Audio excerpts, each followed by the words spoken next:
Good morning, everyone. Welcome to the Trade Ideas pre-market show for Tuesday, January the 13th. My name is Barry Anderson, moderator of your trading room. Thank you, guys. You guys can hear me, see my screen. Maybe somebody new could do the same thing for me. Just let me know if you can hear me and see my screen. Anybody who is in YouTube right now would be much appreciated. Okay, guys. So there is, so we got some big percentage movers this morning. I know you guys have been watching this decoy, I'll do it again, DCOY, something to do with the Gates Foundation backing antiviral drug access. Low float, 5.9 million in the float, 42 million have traded already. Thank you very much, Pepe. 42 million have traded already. Looks like they started trading. I don't really recall this one last week. Well, in fact, I don't know what's going on. I mean, that last week, this was an 81-cent stock. I don't recall this one trading last week at all, starting out. Oh, it might have been a symbol name change. Anyway, big move, big volume. Have to see what happens once 9:30 rolls along. Not shortable for me, of course, at Interactive Brokers. Shouldn't say of course, but it is not shortable for me at Interactive Brokers. AMA, AHMA, AHMA. I could not see any news on this one. I don't see any news on this one. Not today, anyway.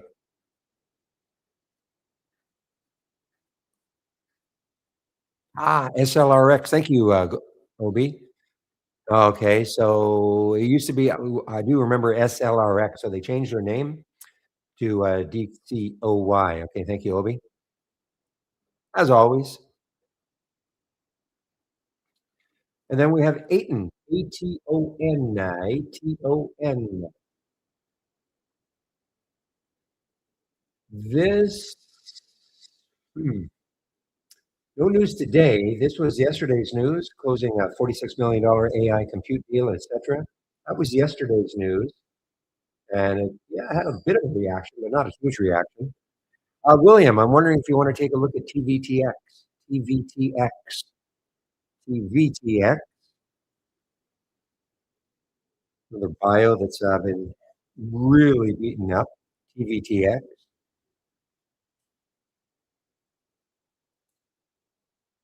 After company reports preliminary FY outlook. So it's not so much of a drug not being, just looking at see if there's any FDA news on this one. I don't see anything. So it's more about like preliminary, almost like it's an earnings play. They don't release earnings until February 19th, but reporting preliminary FY outlook. So not good, obviously. This is TVTYX, another bio.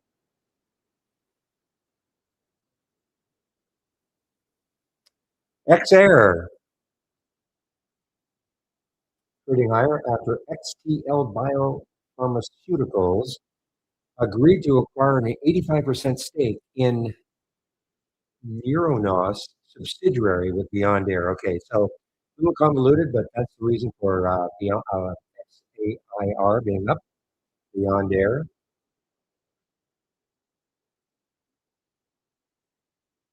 More expensive one, guys, but LHX.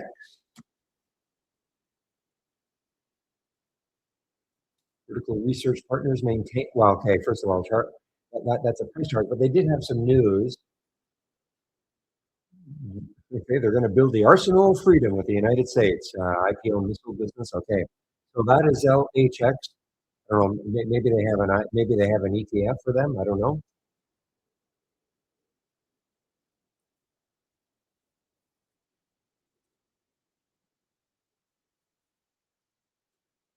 OSS. This was a big one from yesterday. There's up.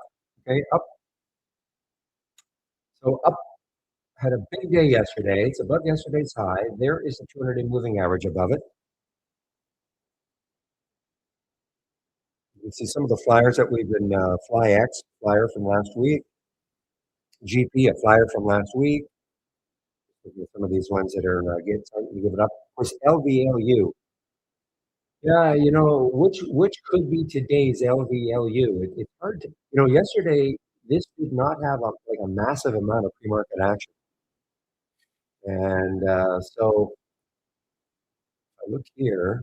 Yeah, look at this. I mean, this did not have a lot of pre-market action, and it wasn't until the market opened. Even then, the market it opened, but it didn't like pop immediately.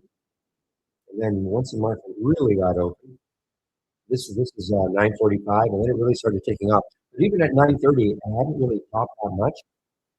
Whereas these ones are already up a lot. So the trick is maybe to find one that hasn't moved that much in the pre-market.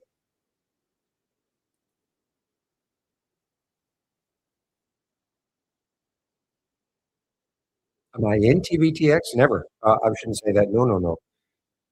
No, I'm just asking. I'm sorry. The reason I put that there, I wanted William to see it. Okay, I wanted. He likes. Well, I don't know if he likes to, but he'll take a look at some of these bios that have been beaten up to see whether or not they've got anything else going on. Okay, that's why I posted the TVTX.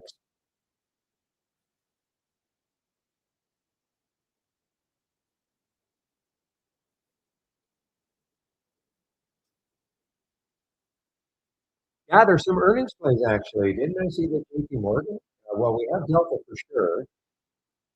What, we're January 13th. Let me take a look at Alcoa. Is earnings season sneaking up on me? Yeah, this week, guys. And this week, I guess so the bank, some of the banks this week. I thought I saw JP Morgan. Yeah, JP Morgan. Okay, so JP Morgan. So some of the banks this week, and then next week, we're really going to get into it in terms of earnings plays.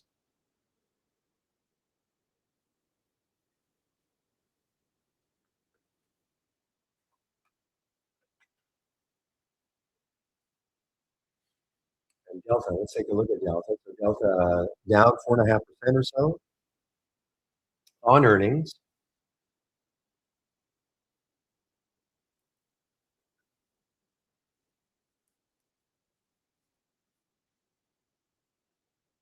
Now there was some economic news, I think, at 8:30. I think I saw this little pop here. I don't know, some CPI news. Look at my economic calendar that I posted up here.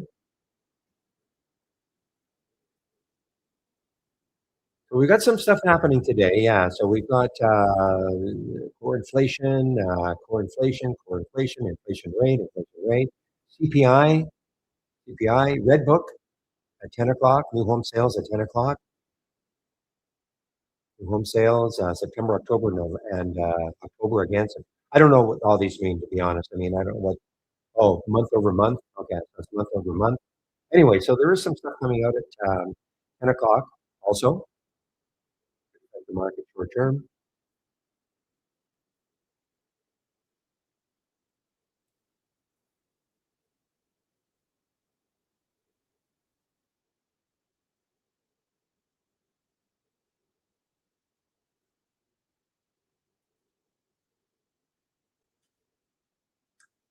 Hasn't quite given it up yet. I'm talking about the decoy, DCOY, up to 180, down to 140. Hasn't quite, not an utter collapse yet.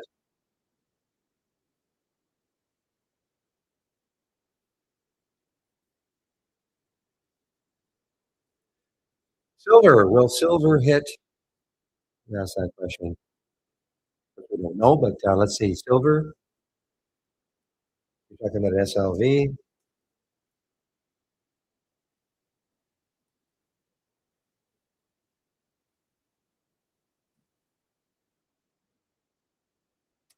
Well, good chance. All-time high. Wow, what a run silver has been on. Look at this, right here, it looked like, okay, maybe there's going to be a lot of profit. Well, I don't know, a lot of profit taking, but certainly in this area right here, there was finally some profit taking, but that has been shrugged off. And then gold has lagged.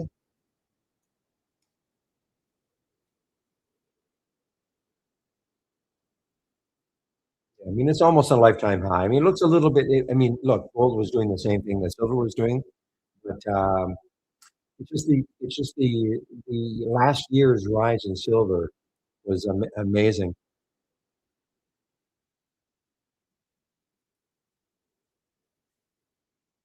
Intel guys, INTC, little move, well, not a little. I mean, again, the 4 billion in the float to move 4.5%. That is a big move for Intel, INTC. Bank Capital upgraded to overweight with a target of 60.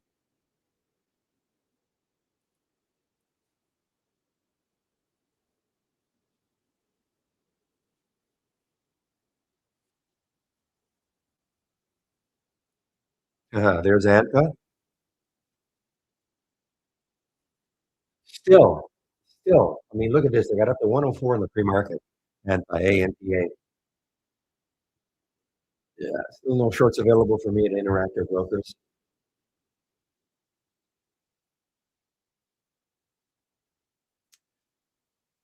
All right, BCTX, another one that's been very active. If you look at all the activity in this one now, but it's broken free now on the daily chart for sustained complete resolution of lung metastasis in Brio, I guess in their drug. So that is BCTX, very low float, 1.8 million in the float. I mean, it's pretty brutal. I mean, look at that. A pop up to 20, almost cut in half, still up 29%.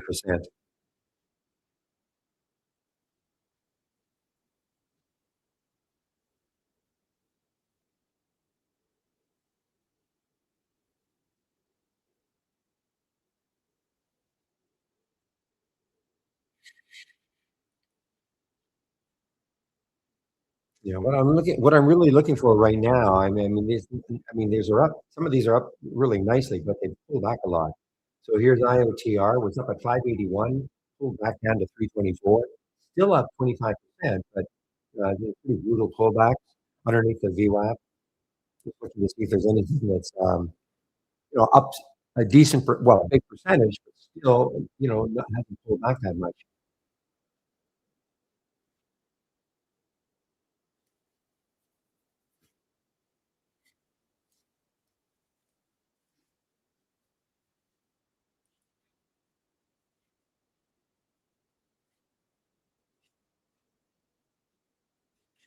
So this is kind of an earnings play, okay? This is kind of an earnings play.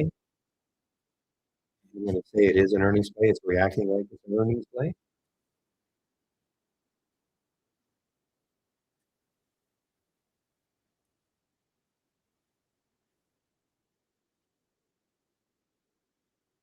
So AHMA got up to 1536. The high right there is 13. So it broke through that.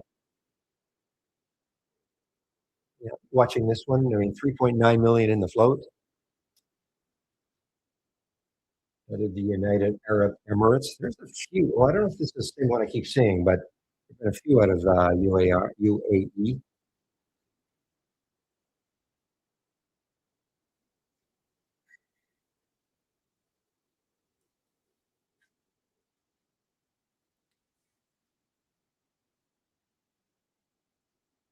All right, I'm actually very interested to see whether or not XLP got closer and closer to the that's consumer staples, got closer to the look at that.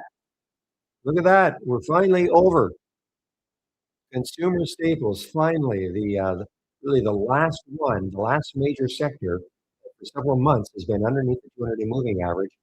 Finally, poked its head above and closed above the 200-day moving average. Hallelujah. So there. I don't think there's now.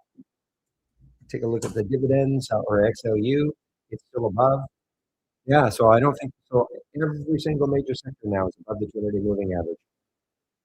Wow, it took a long time for XLP.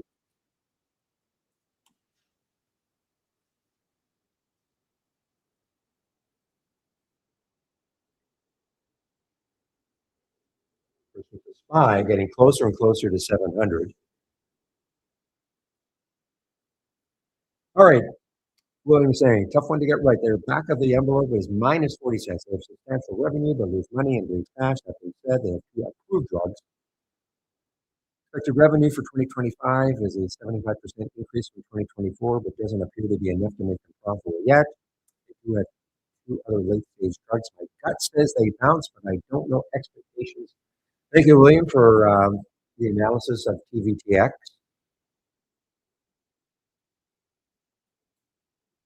What we're talking about right here. So it's not the low, well, not quite. Okay, it's at the low of the pre-market. This all happened after hours, so this got down to around $21 after hours on that news. Kind of an earnings play.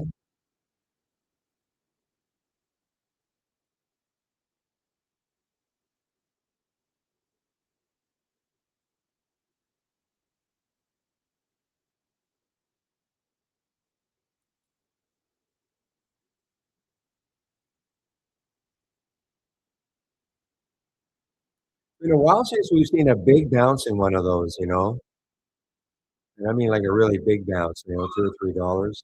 Okay, give me one moment, please. We'll be back.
All right, guys, sorry about that. I'm now back.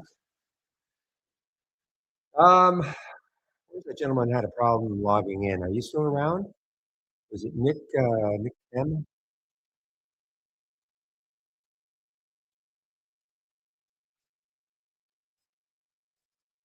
Nick Tam, are you still here?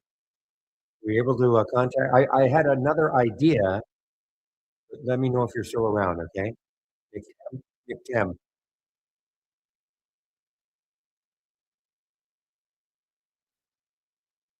Okay, so the quarter revenue, so it's a big miss. That's basically what it is. 100, big miss, yeah. 142 million was it were expected. XAIR guys, yes, moving, moving, moving. You can see it right here on my chart. Thank you. Yeah, that's a big miss. If they expected, analysts expecting 142 and they only got 125, or they're projecting 125. Excuse me, that's a big miss.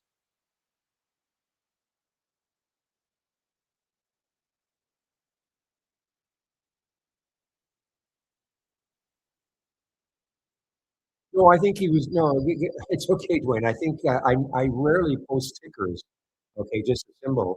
I rarely do that. Well, and the only reason I did that is I was trying to alert William to that ticker. That's all.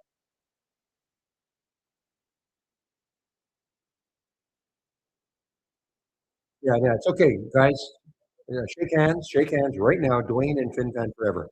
I want you guys to shake hands right now. It's all good. Boy, XAIR, let's see now. Pretty higher again. So they're receiving up to 32. I didn't mention this. Well, I mentioned the ticker, but receiving up to 32.5 million upfront, up to, up to, up to.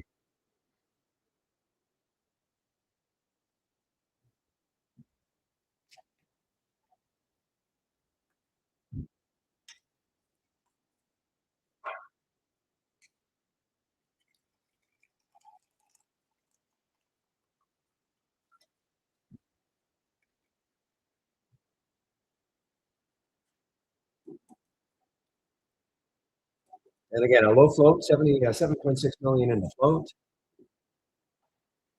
Let me take a look. I want to take a look at the LVLU and just see what it looked like. Yeah, you see, here's the big difference. I mean, there was nothing looking left for LVLU.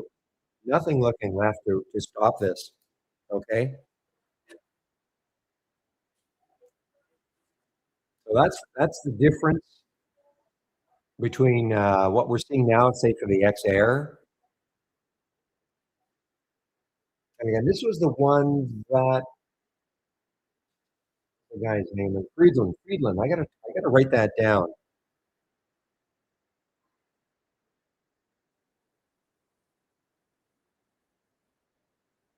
Because if we see his name again, okay, as disclosing stakes in companies, got to, especially these cheap, well, especially the cheap ones, got to really pay attention.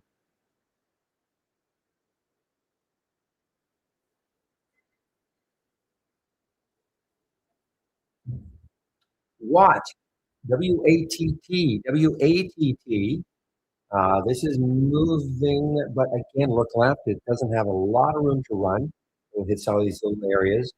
Also, 804 is the 200-day moving average. Yes, it's only 2 million in the float.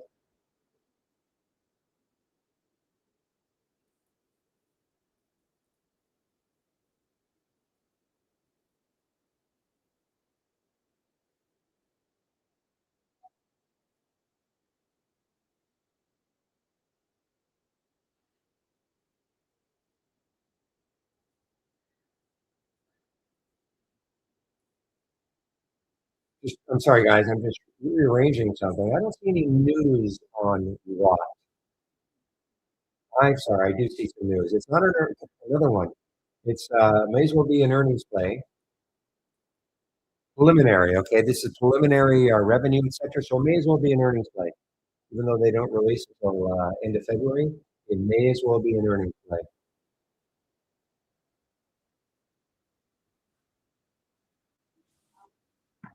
So let's see. This is shortable for me. Not many shares at Interactive Brokers, but there are 28,000.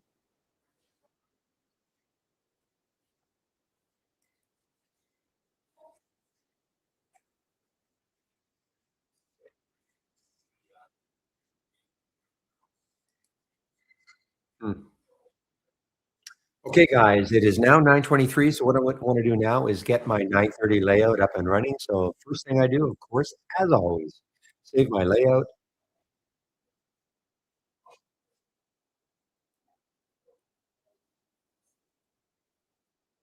And then we go to Windows. I'm going to close all my windows. And then we're going to load my layout.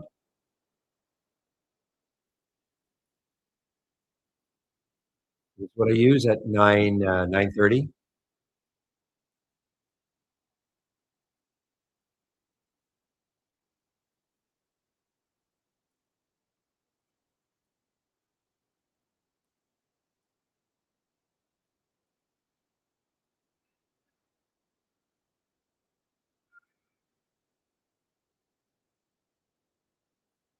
Well, there's the TVTX continuing down. Where is let's see, well, there's maybe some support on a monthly chart. Oops, maybe down there. So $23. So it's underneath that low on the monthly and a weekly. That's the same low, 20. So that low is $22. That low is $22. So there is your next potential area where it could stall on the way down. But hmm,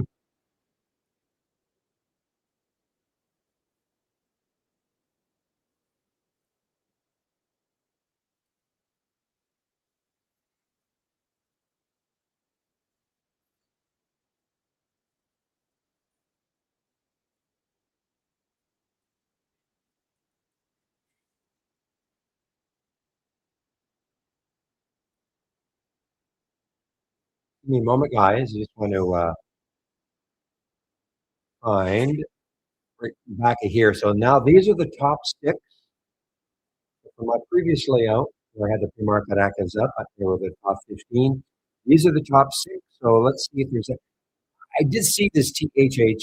I think it, yeah, I remember this one. It's way up to 33, and then it's pulled all the way back down to 23. And it's all about announcing an up to $10 million share repurchase. Okay, so I mean that's the news on it. Low float, 28. Well, actually, it's not crazy low. It's 28 million. Japanese company. What is JetBlue doing? Well, unless it hit 520 yesterday or today, we're not. Well, okay. First of all, let me getting ahead of myself. So, well, I guess technically it triggered because it hit 520. Technically, that was the trigger point, and it closed there. So, I mean, it's up to, completely up to you if you still want, if you took it. But I mean, that's where it closed right at the end, probably near the end of the day too. So technically, it has triggered. Though I think he says over. I think in the emails they talked about it, being over that trigger point, which is 520. So technically, it may not have triggered. You'd have to read the email.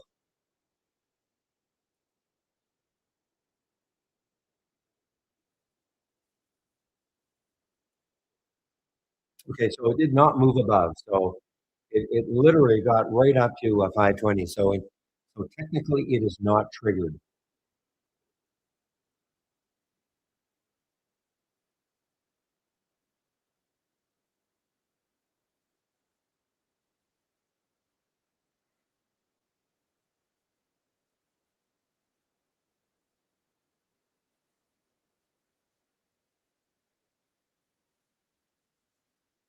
Give me one moment. Now 9:27. Give me one moment to rearrange something. Okay. Sell, buy. Getting some alerts set on my couple of my alert windows. SMX out with a rare. Well, for them now it's rare. If you're used to 50 a day, isn't just completely a rehash? Applies molecular tracking technology to silver supply chains. Isn't this just another rehash of everything they've said before?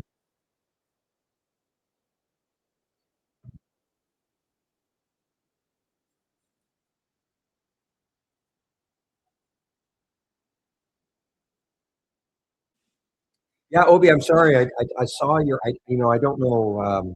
This is the same issue that was happening earlier. You're not talking about like at 8 o'clock when you get spikes.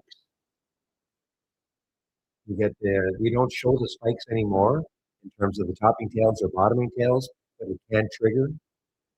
So it's not that. Okay.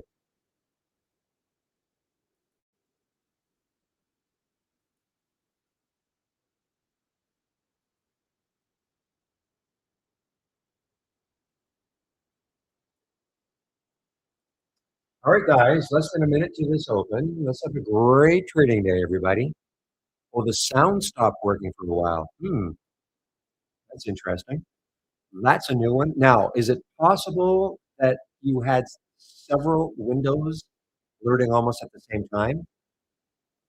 That can happen to me also if I've got some very active scanner and they're almost competing if you're getting something virtually at the same time.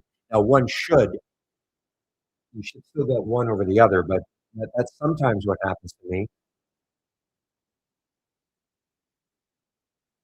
Hit the stop for very tight stop, wasn't it, William? 20-cent stop on JetBlue, so maybe it has invalidated the trade. All right, guys, markets open. Markets open.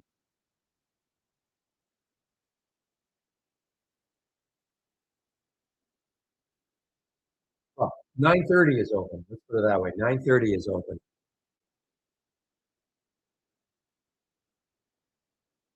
Wow, look, wow, what a bounce for TVTX. Big bounce for TVTX.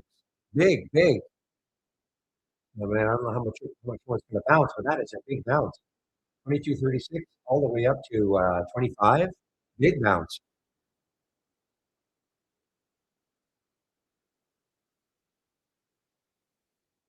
Now it's also pulled back. There was a big bounce.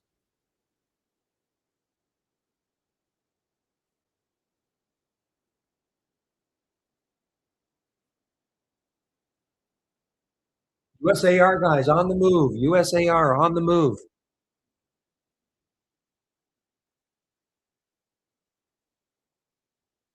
Now the highs looking left on the monthly, it's right there. The next high on the monthly, not saying it's going to get there, of course, but remember this got up to $44. I think it's going to get there, but that is the next high. Let's take a look on the weekly chart. The next high looks to be about 19. Yeah, so it's right there. The next high on the weekly chart, 22. So there is room, certainly even on a weekly chart. There's about $3 to the next high. Let's take a look on that daily chart, 19. So 19 is a big one to try to get through for USAR. Okay, 19. Price alert there.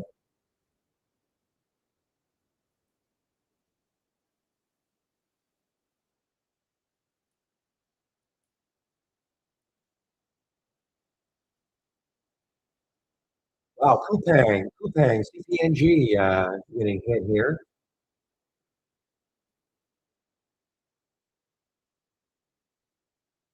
I mean, it's only down 1.4%, but that's it's a pretty big looking bar.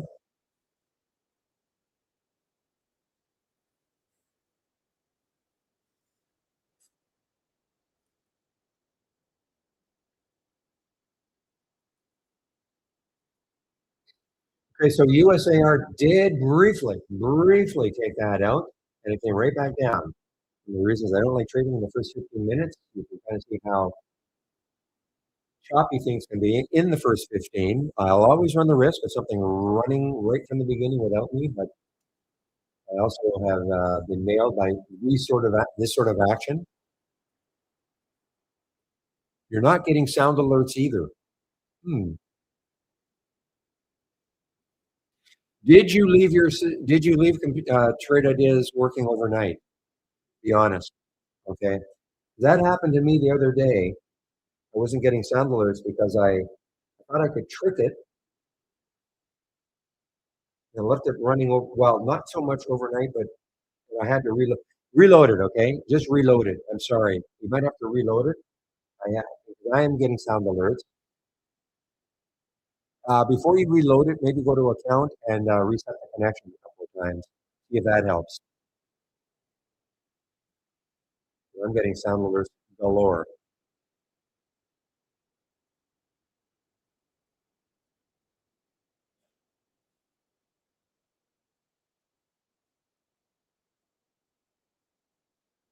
So remember, I mentioned Intel in the pre-market. So it popped up to 46. So it's dropped over $1.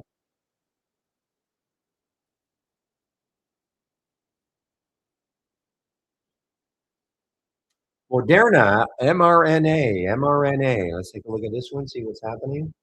See if there's any specific news.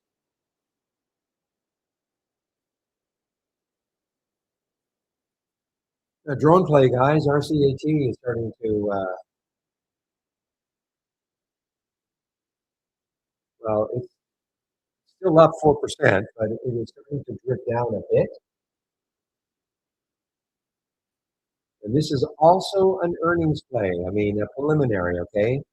These companies are doing that. I don't see where we had earnings, the actual earnings date, but again, company issuing preliminary Q4 and FY25 results.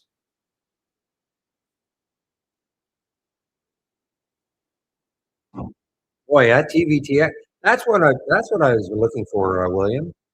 Something that we haven't seen one like this for a while. These bios have been beaten up and then having a great pop. Not in it, but okay. So Delta, when I looked, was down about 4.5% in the pre-market, but it is rallying now. It has actually gone positive by a penny. Okay, it's rallying. It's above yesterday's close. And let's take a look at Jets. Well, let's take a look at JetBlue. If it's rallying a little bit.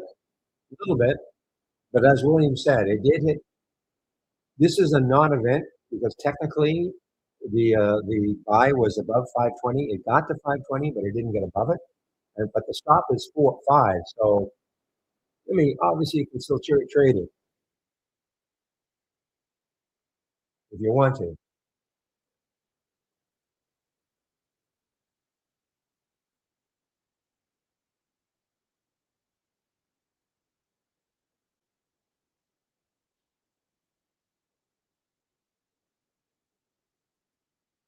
So this is going to be the one. Well, I don't know. I mean, this is the one that went up to. Yeah, this could be the one. AHMA. What did it get up to again? It got up to 1535. It pulled back. Got halted on the way up after the pullback. It's over the VWAP. Low float, 3.9 million in the float. UAE company. Uh, Plenty of volume, 24 million, 971 times normal. So, price alert up here. Let's see if it takes out the high. The looks like the all-time high is up here, on 1829.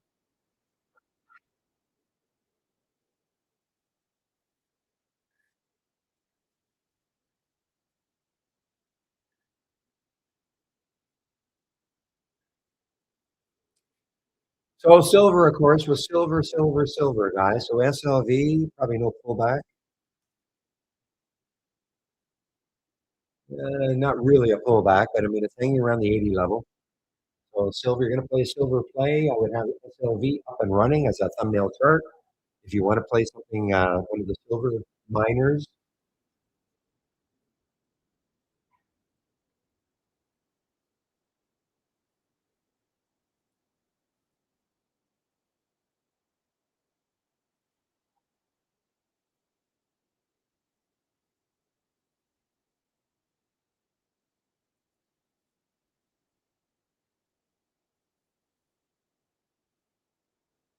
Well, Hive has got room on a monthly chart. You see on a weekly chart. Yeah, it's got some room on a weekly chart also. Yeah, $5 is the next high on a weekly chart.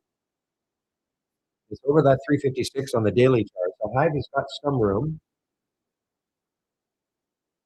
You see they're expanding into Paraguay, launching one of the first purpose-built AI buzz cloud platforms in the country. Okay.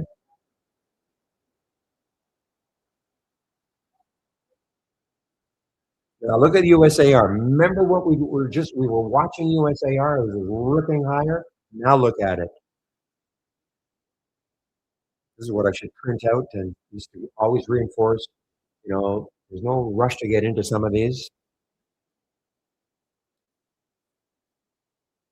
I mean, it's actually going to go negative. Well, it could go negative now. USAR. Now there's some economic news coming out at 10 o'clock,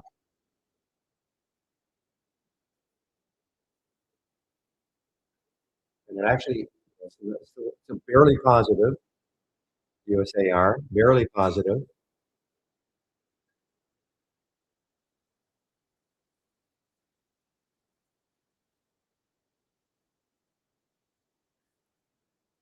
Yeah, 92.6.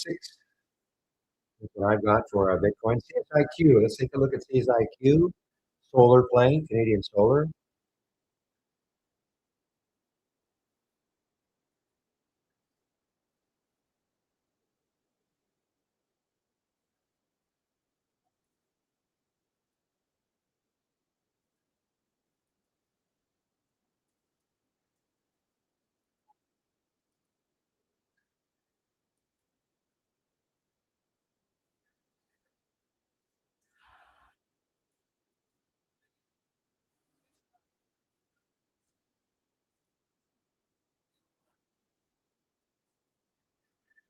Alright, guys, let's see, anything IMSR, didn't see this one in the pre-market. IMSR.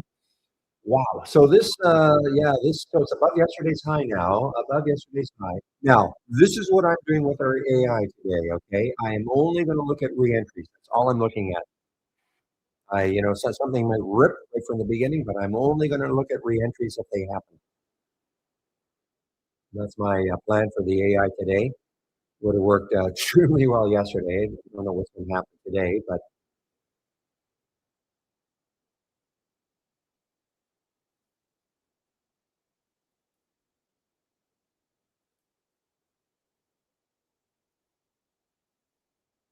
Boris Mistrevsky. How's that? How's that for pronunciation? Bad, good, indifferent?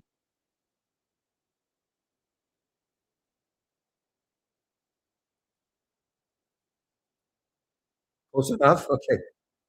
Boris Mistrevsky. I love the name.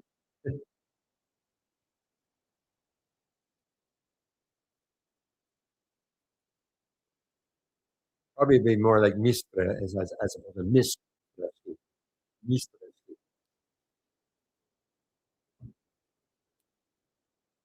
All right, guys, let's take a look at Sarepta now. Sarepta had some news yesterday.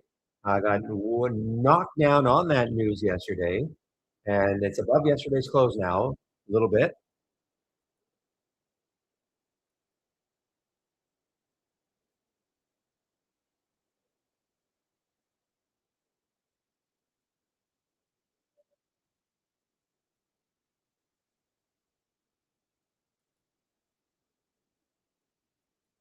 Okay, X error, X error, X error.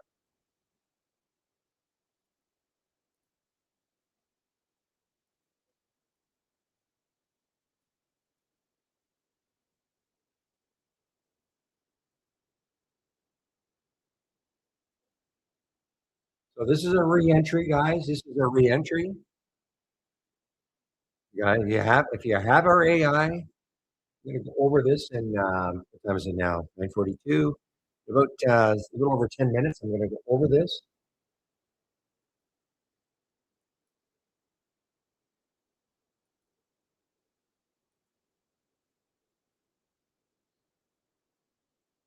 This was from yesterday. I had a price alert for this one for yesterday, HLIT.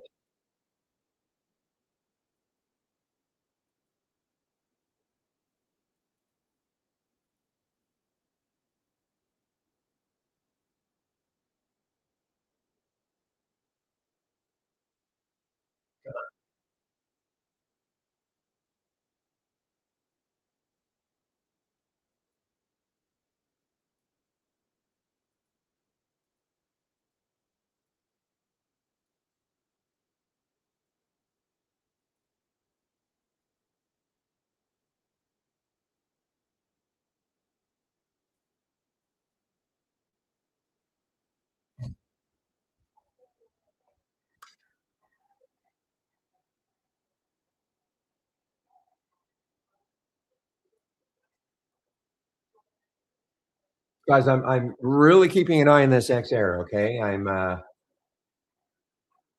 have to follow this. This is my plan today to take a look at the re-entries, if we get any from our AI.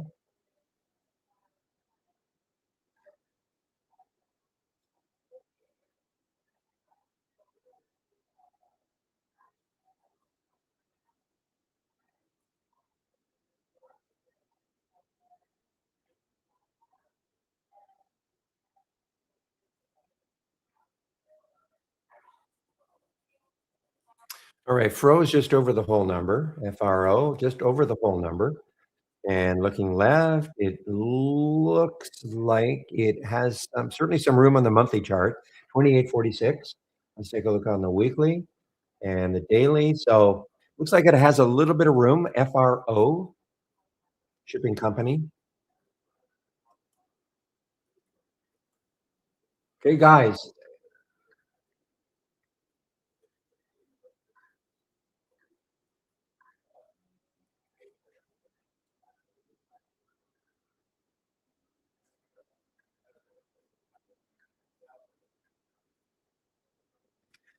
Okay, guys, again, this is what I'm talking about. If you have our AI, please have the reentry price column. Okay. If you don't have it, please add it. If you don't know how to add it, I'm going to let you know.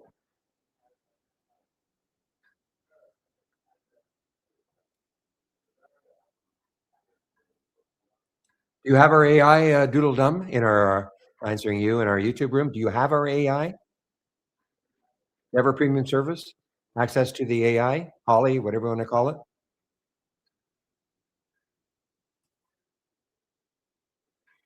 No. Well, then in that case, it doesn't matter to you. Okay. If you have to have our AI for it to make any sense.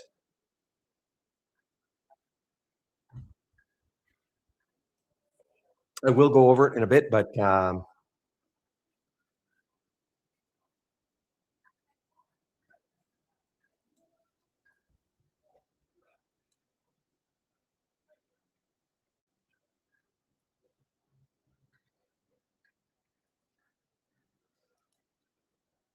all right, guys, UAVS on the move.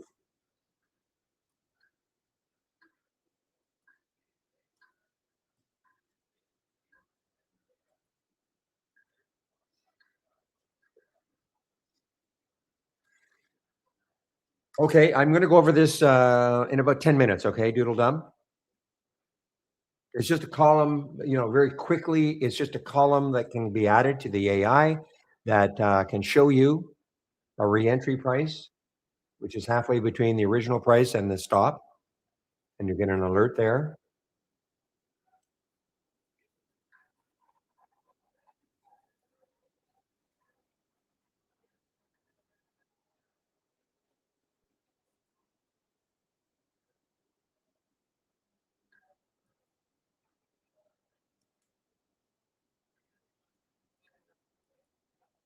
So, William, I'm really paying attention to your scan, and I'm trying to treat it more like I guess it was designed, and trying to maybe jump into some of these, not looking for pullbacks or not looking for topping plays or bottoming plays so much.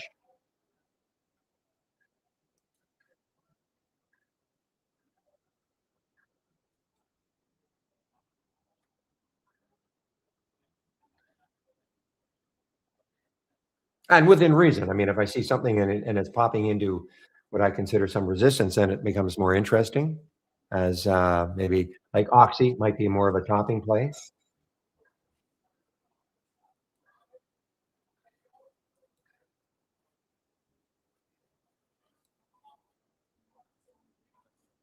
Super microcomputer on the way down here, guys. SMCI market. You're right. The market is uh, mild fail. Remember at 10 o'clock, there are some economic numbers coming out at 10 o'clock. Is that what it was? Goldman Sachs with the squid. What do you call them again? The squid vampires or vampire squids?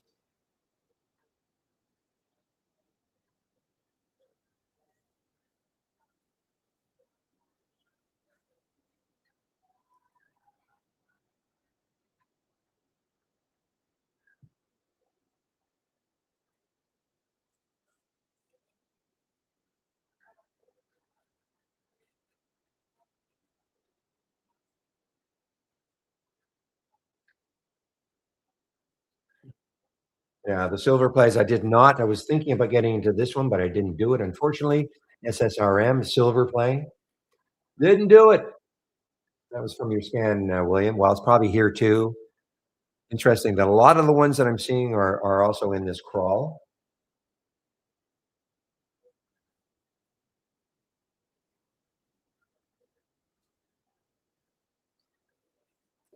Now, from yesterday, I must have put this price alert for yesterday for the ADPT.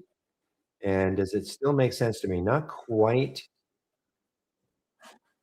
It was had I got the alert yesterday, it might have been a little more interesting.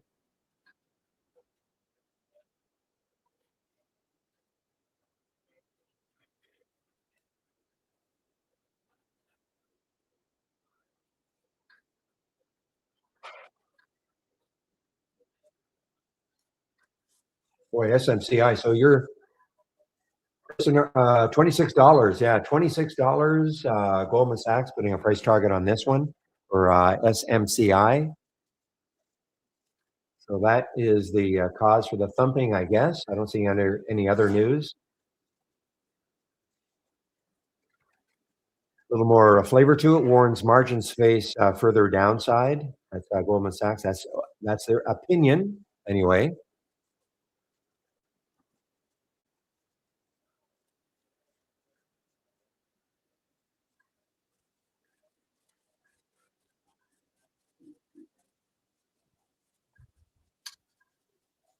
Wow. HYMC. I mean, but look what happened at the beginning. We're down to $32, back up to 35. What time was that? That was right at 9:30. So 9:30, this dropped about $3 and it's come all the way back. HYMC, another silver play.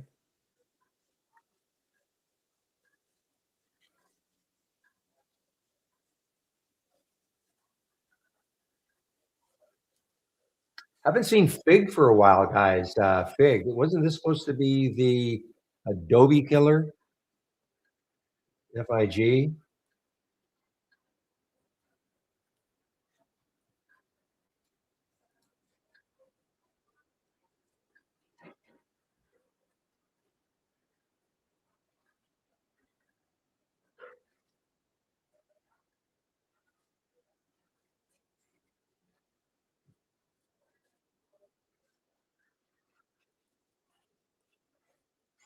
We're going to short this one, guys. I'm looking to short that Fig.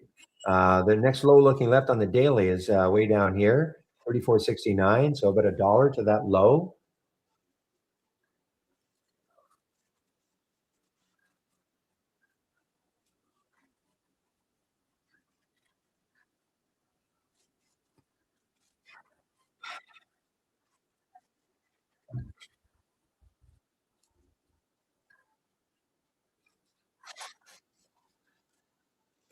Haven't looked at the halts at all. Boy, so Mamo was halted on the way down, okay? UCTX was halted on the way down. HMA was halted. Well, it's moving down now.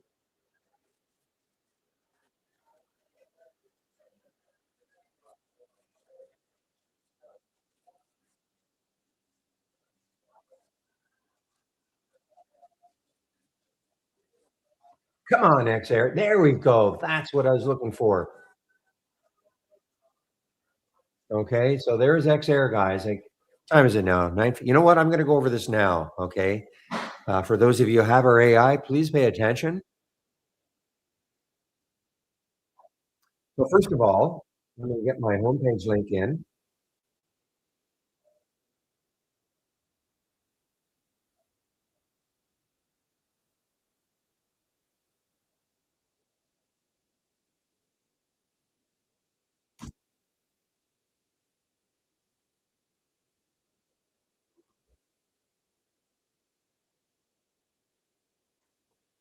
Okay, so let me go over a few things before I get specifically into the AI. Okay, so if you click on my homepage link, this is what you're going to see. So right at the top here, here's how you can take out a subscription to Trade Ideas. You can get 15%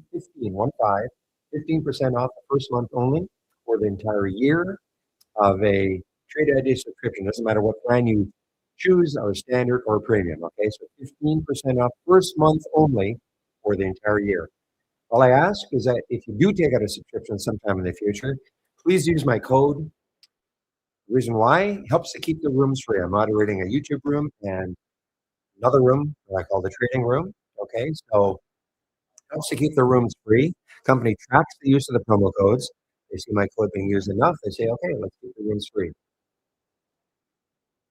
Now, for those of you who are on YouTube, this is what I'm talking about when I talk about another room. Here's the trading room. It's the same. I mean, it's free. There's a little more activity in this room, okay? Way more traders are in this room. There's a lot more interaction amongst traders in this room. You want to stay in YouTube? That's fine. You just care about maybe hearing me and watching and seeing the screen. But if you are looking for a little more interaction amongst traders, you can come into the main room. Also, this room is open at 6:45 a.m. Eastern Time. Thank you, Obi. Obi does it, 6:45 a.m. Eastern Time. I don't open YouTube till about 8:30. I get on the mic for both of them at around 9. So why don't I open? I live in Vancouver, Canada, so a little early for me at 3:45 to open the room. So that's why Obi does it. His time period, he's in the East Coast, at 6:45. So thanks very much, Obi, for doing that. Also, when I leave, I've been staying a little bit later now. With William Scan, I'm sort of have my interest has been piqued. So I usually take off sometime between 2 and 2:30. I have been staying a little bit later though. But even when I leave, William tends to keep this room, the trading room, open till 3:45ish. It's up to him. Again, they don't have to. When I say they, I'm talking about Obi nor William have to do what they're doing. So I'll find out what time he wants to do it today.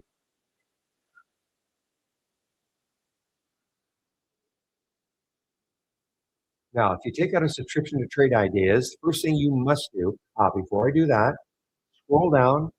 Okay, if you've clicked on my homepage link, this is the trade of the week. You can sign up for it right here. It's free. You'll get it before the market opens every Monday morning.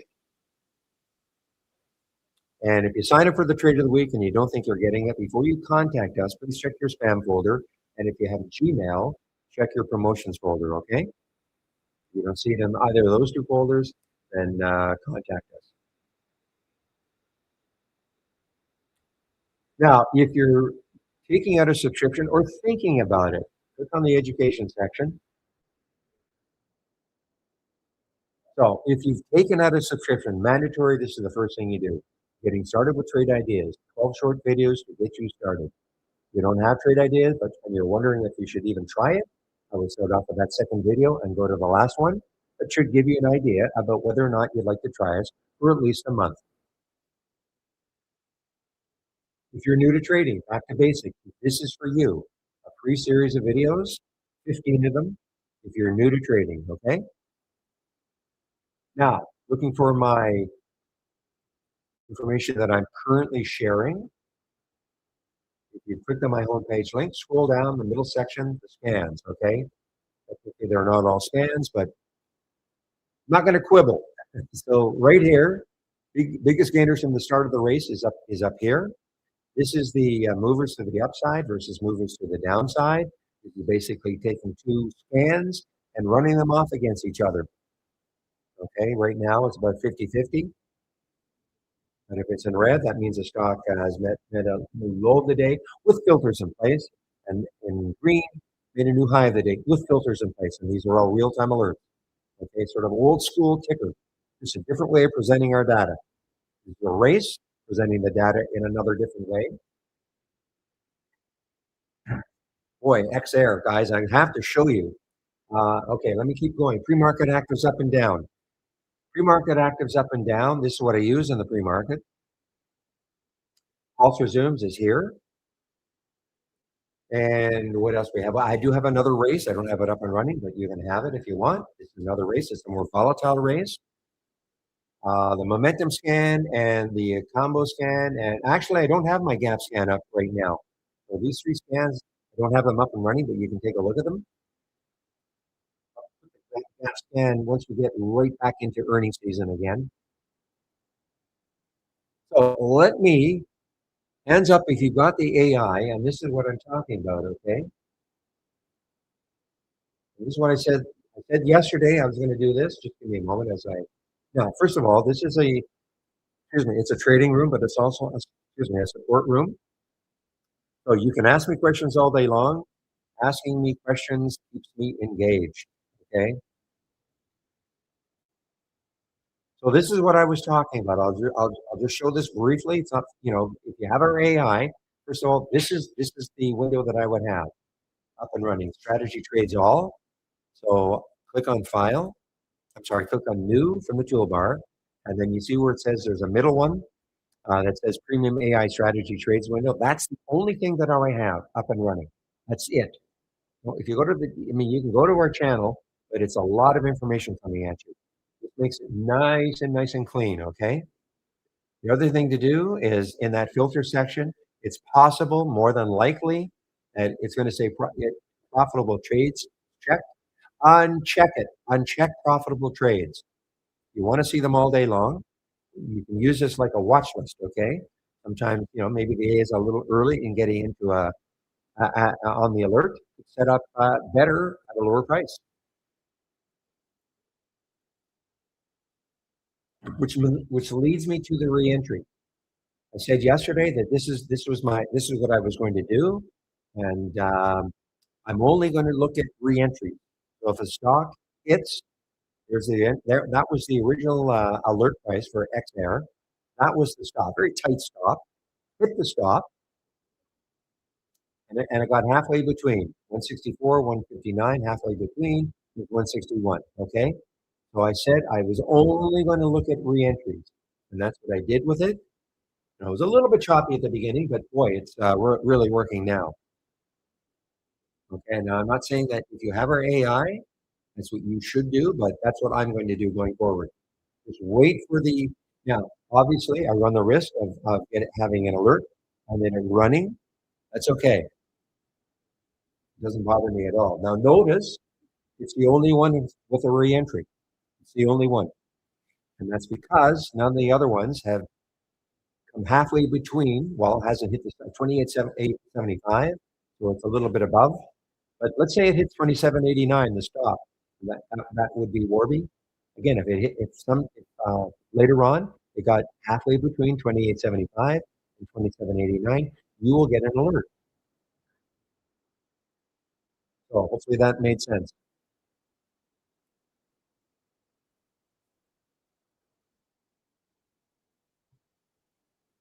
Meanwhile, the SPY is sort of thumping down. Remember, at 10 o'clock, I said we had some numbers coming out, some economic numbers coming out.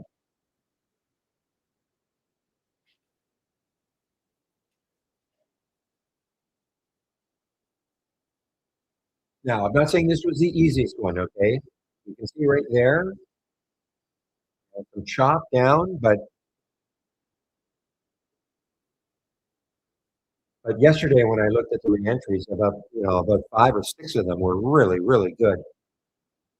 And yesterday was an interesting day for the AI. We had a lot of alerts. We probably more than I've seen in a long time.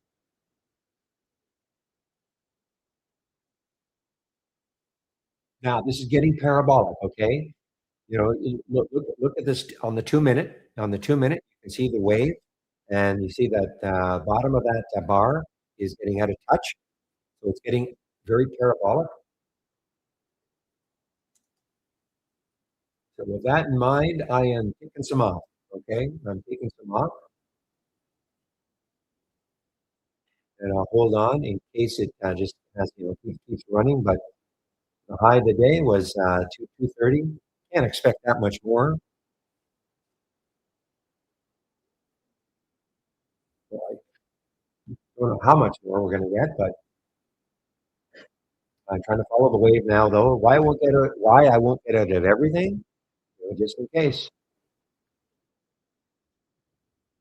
Let to see the wave. Let's see that wave, the cloud catch up, catch up.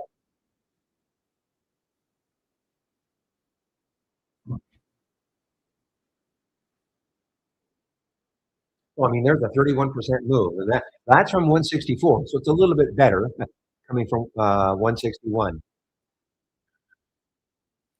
So does everybody understand what I went through on the AI? If you have it,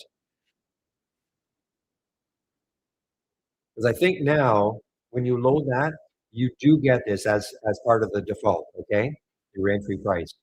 What you don't get is that see if you have this profitable check, you would have missed this reentry because what it's looking at is saying, well, this is not profitable because the entry was at 164 and it would be underneath it.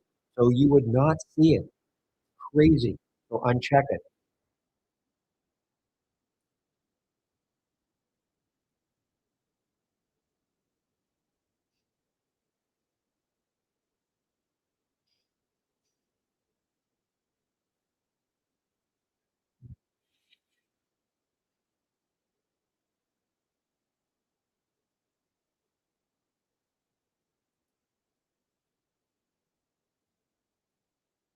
Speaking of Warby, Warby's having a very nice day.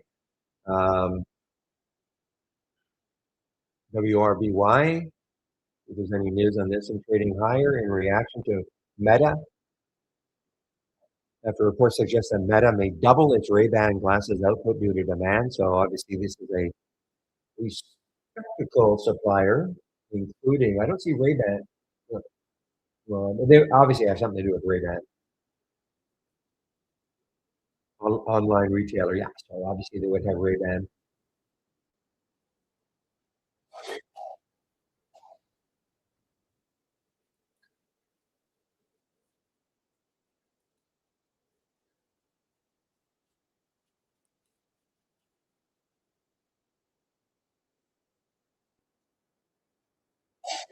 Well, XR is still moving.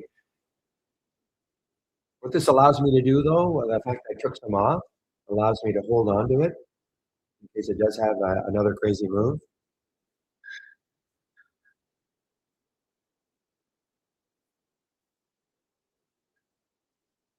I was going to take the short on Fig, and I lost sight of it.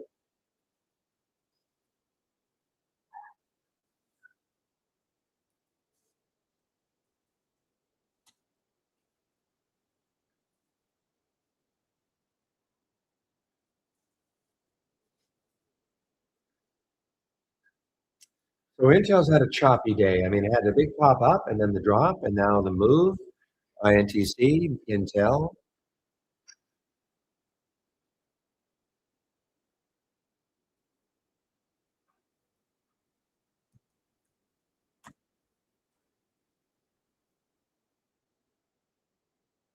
Boy, XR is just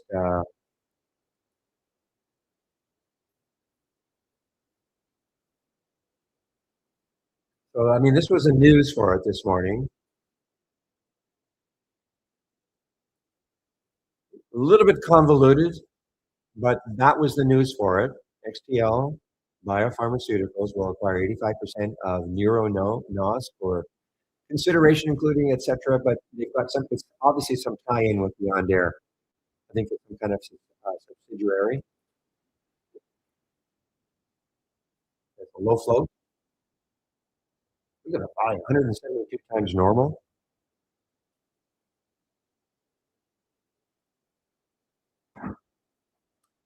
All right, you guys were talking about XTLB. It just came out of its halt on the way down, though. Okay, XTLB came out of its halt on the way down.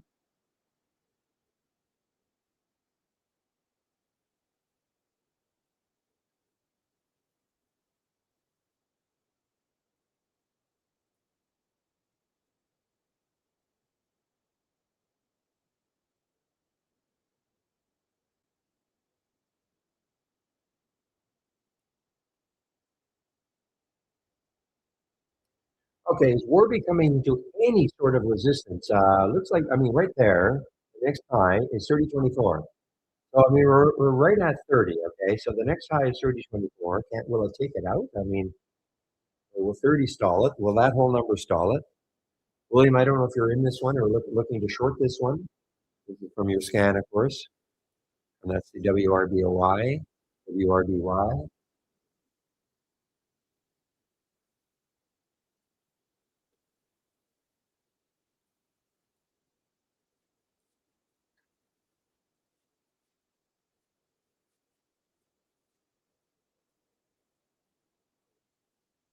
Yeah, I know it's also AI. I'm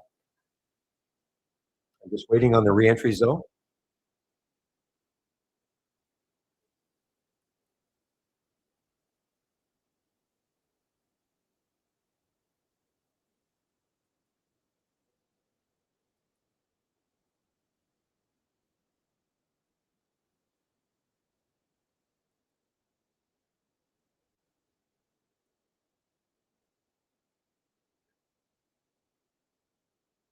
Meanwhile, SMCI just keeps getting thumped down on that Goldman downgrade.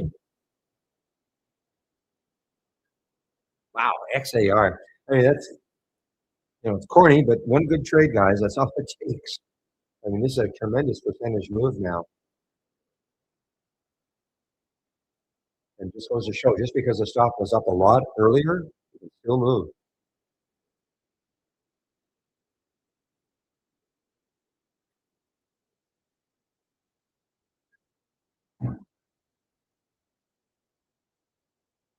Well, no, I was asking William if he's going to be shorting Warby, not going long.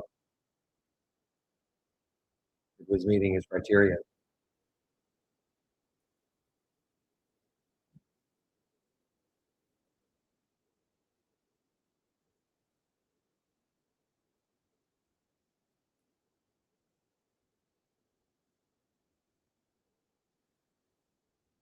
So this is the two-time long version of SMCI. So SMCI, the stock is down about 6.5%.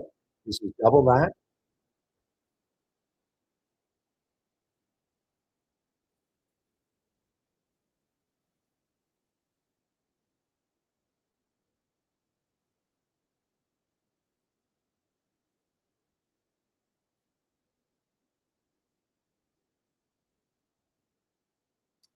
F-Jet. Boy, I haven't seen this one for a while, guys. After, a few days, well, a few weeks ago when it got up to 30. F-Jet, it's low looking left on the daily chart is like a little under 1150. So it's very close, actually, too close. I was looking to short this one.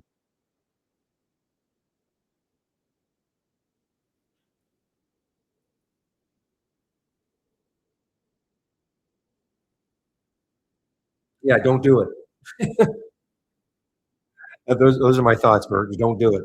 I mean, listen, it may tag on another dollar, but I never chase stocks.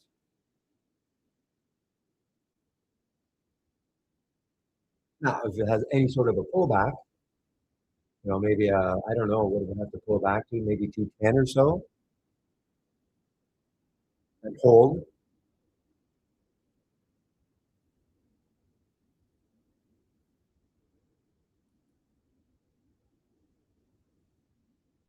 So you sold just before the halt, Todd, for AHMA.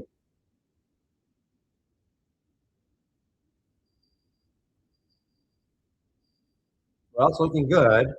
So this blue screen you see here, this is nothing to a window, nothing. This is nothing to do with trade ideas. Okay, this is time and sales from Interactive Brokers.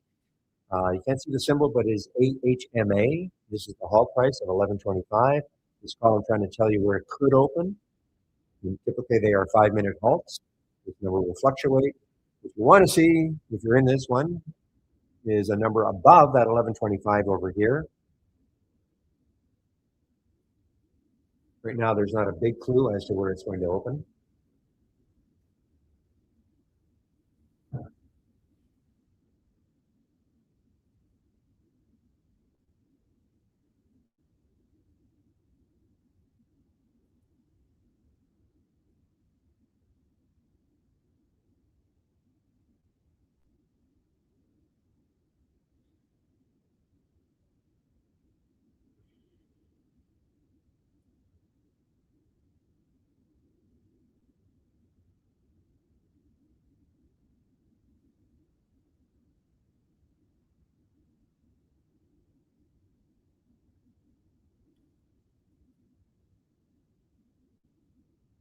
There were shares available. FChat. I think I've missed it.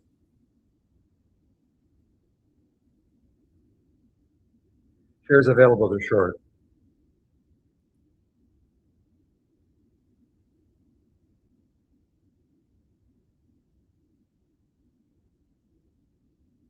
Yeah, no kidding. I did not do it, but yeah, I mean, at 30, I didn't do it, but looking left, that was right there, 30.24. I was wondering if we get through 30. It got right to 30. The whole number just blocked it. Well, yeah, nice dollar move down. Now, you know, I'd be I'd be watching this to see if we could get closer to the VWAP. It's getting closer. 2853 or so is the VWAP right around here. Let's see if it gets into the VWAP and holds it. Yeah, it looks like the XR, it's run out of steam, guys.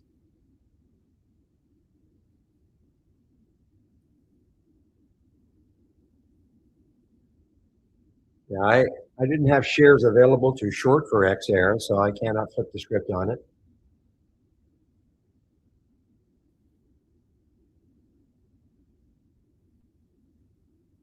You talk okay, develop. Are you talking about for a swing trade or a daily trade?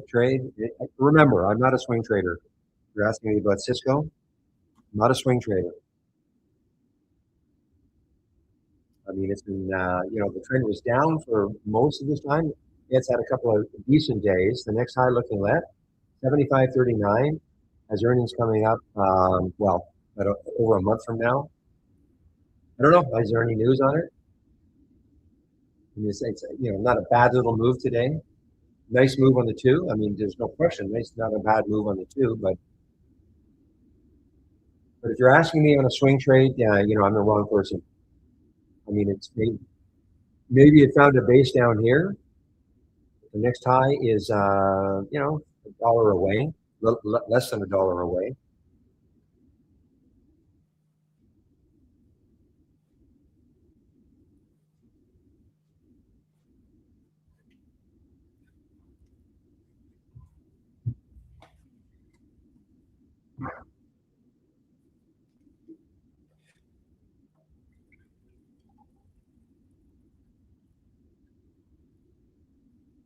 And Cisco is trading basically normally today. Okay, when I looked at relative volume of 1.08, so it's basically trading normally.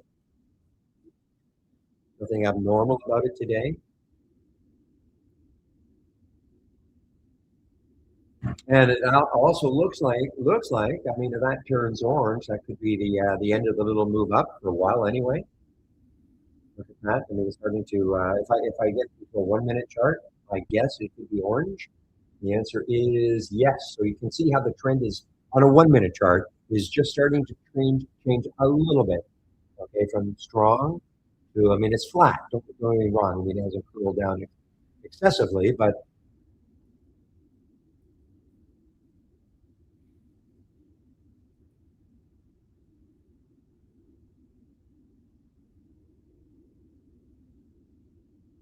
yeah. So let me take a look at Fig. I mean, I was looking at Fig, but I got distracted with probably the XR. You're right. Look at that. How beautiful is that? You could still be in this trade. Okay. Here's classic use of the wave. Especially if you got in up in this area, you just ride the wave down until and it hasn't even pierced. Sometimes if a bar pierces maybe into the middle of the wave, depending where you took the trade, it's possible you take some profit. But boy, I mean, this is just beautifully riding the wave down. Now on the 5 minute chart, it's gone parabolic. You can see how the bottom of the wave is losing contact with the bottom. Sorry, the top of the bar is losing contact with the bottom of the wave on the five. On the two, it's trying to maintain contact.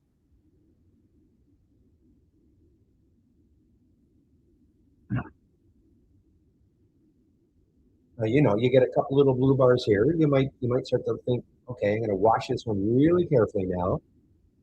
If you haven't taken anything off, I'd probably if this bar got into the wave, maybe piercing it, you might want to take some off.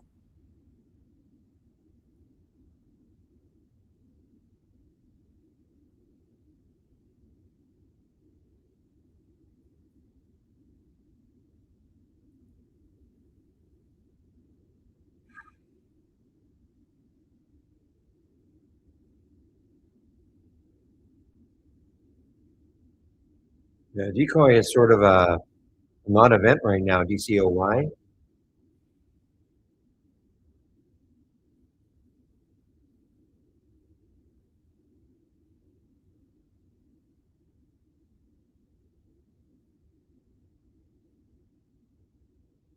And you can also see, using Fig as an example, It's 169 million in the float. Okay, 100. So it's a pretty high float, and this is more typical of a high float situation where it's a little less volatile, as opposed to look at the XAir. With 7 million in the float, you can see how volatile it was. You can see how the bars are piercing. It's a lot more difficult to convince yourself to hold on. For me, anyway.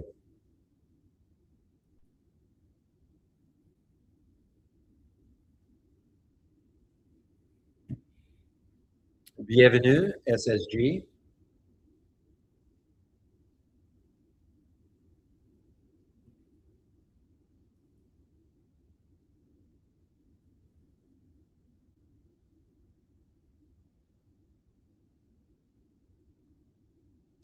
All right, so the market is obviously in a downtrend from the 10 o'clock. I guess the CPI, a bunch of numbers came out at 8:30, and that popped the market. Okay, that did pop the market. But at 10 o'clock is right around here. Some more numbers came out. And since then, market has been sliding a bit.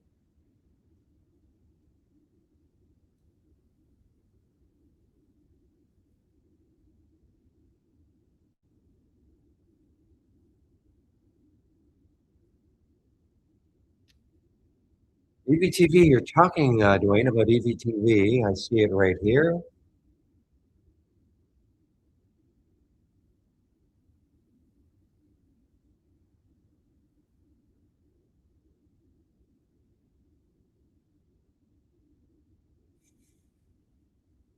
I wonder if that gentleman who had a problem in the pre-market is still here with his subscription. You still around? You were saying you couldn't get. See if I can find your name. Nick Tech or Nick Tem? Are you still around? Did you get straightened away? Nick Tem, are you still in the room? Be curious to know what it was.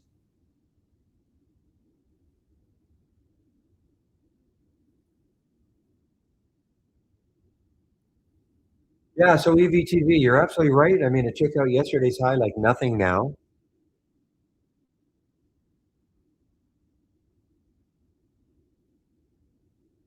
Now, let's take a look at XAir. Where could it potentially find some support on the way down? Is there any area? Obviously, the VWAP is here at 168. I'm not saying if it got there, it's going to hold it, but at least there is the VWAP. There's no question in my mind that if I go to a 1 minute chart, you're going to see orange. See how it's now orange?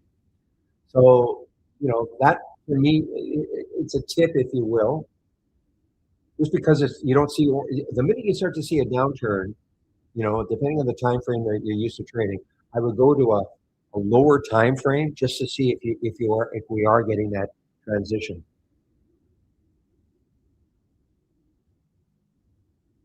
We're finally getting the transition from strong, and there you can see it now. The little sell flag showed up there.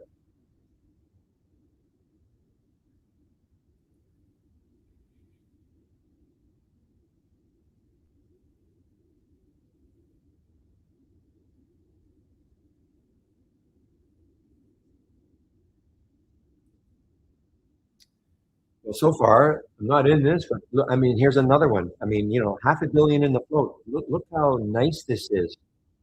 Just a couple little lifts into, but not much into the wave, even on a 2 minute chart. Okay, even on a 2 minute chart. So you could have been, depending where you got into this trade. I mean, you'd be just riding this wave down, riding it, riding it, riding it.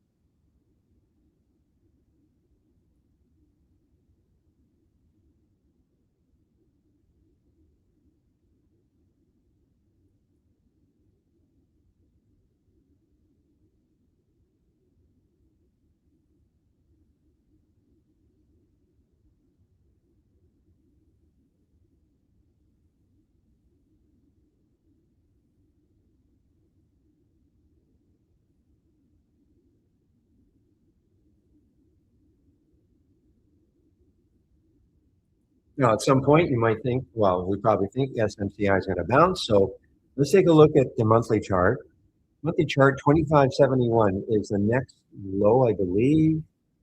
Yeah, so that's on a monthly chart. What about on a weekly chart?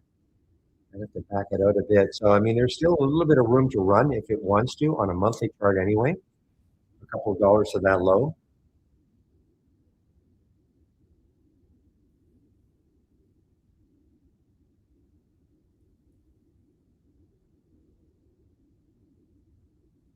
Ah, I missed it. Oh, doggone it. I missed it. I missed every entry. Shoot. Here's the re-entry for the short of TVTX at 2466. See, the entry was at 2430. It got stopped out, and then it got halfway between 2430 and 2503 is 2466. You had an opportunity to short it right there, and I missed it. I don't know how I missed it. I'm sure I got my sound alert.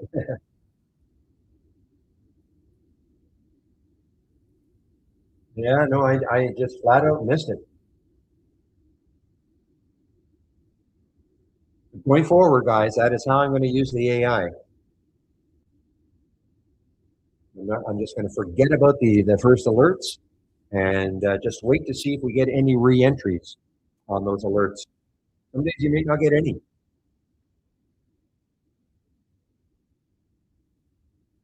And I'm not saying they're all going to work, as fabulously as these did today so far, but that's what I'm going to do.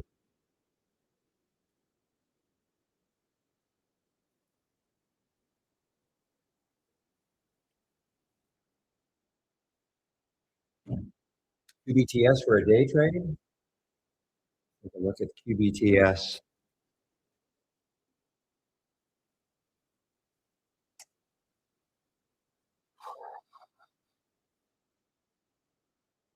Well, you what for short? I mean, this is so far. I mean, if you're looking to short it, develop. I mean, right now you'd be chasing it down. It's a beautiful 321 million in the float. Again, you can see how more orderly on the 2 minute. So what are you talking? Are you talking about to short? But if you're looking to short it, I mean, it's pretty extended right now. I'm not sure what you're looking for.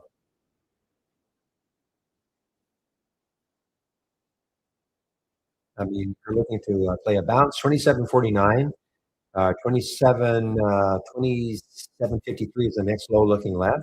I mean, it's possible. Well, right now there's no reversal in sight. I mean, it's been steady down. You just look at the next low and see how close it gets there. 27.60, maybe. Depending how close it gets there. But right now, I mean, the trend is pretty strong down. I mean, yeah, there's a little bit of a bar there, but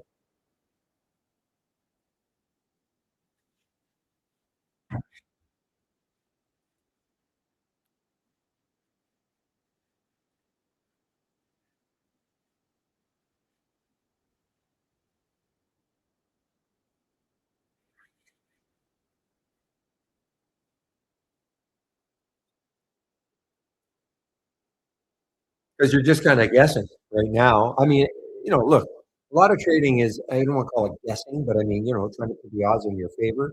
So in theory, it is kind of a guess. But if you look at QBTS, I mean, it is still in a pretty strong downtrend.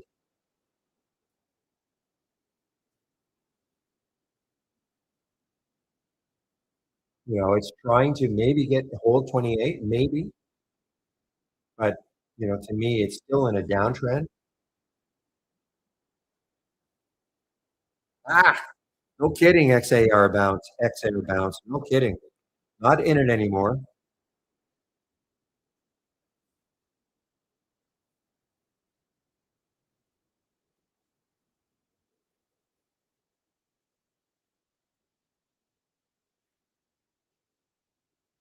You can listen. Okay, George.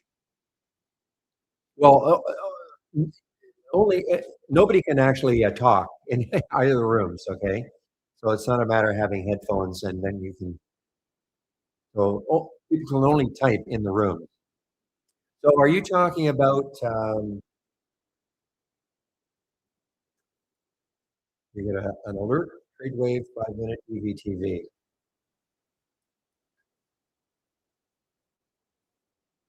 Are you talking about here? If you can see, you're talking, you're talking about right there, a 5 minute chart for EVTV. I have a buy flag there. How are you getting it? Are you talking about using this, going new and then Market Explorer window? The Market Explorer window. So that's what you're using. So I happen to have it up. I had an alert, a buy flag right there at 326. So I'm seeing it.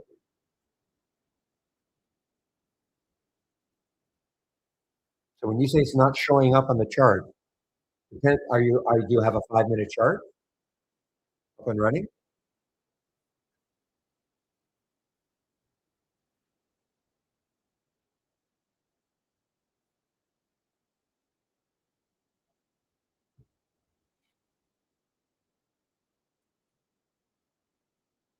Yeah. So I'd need more information because I'm obviously seeing the buy flag right there from that scan. You do see it on the 2 minute, but it depends on the time frame. You may not see it, but if you've got a 5 minute chart up and running, you should see it. But are you using this? Are you using the trade wait buy 5 minutes? Ah, now the other thing. Okay, are you using this? I want to make sure. Talking to George Harrison, in our YouTube room. You're using the trade wait buy 5 minutes from the mark from the. Is that what you're using? Yeah, I just need you to say yeah. Okay. Now the only other thing I can think of is there's an option here. If I can find it again.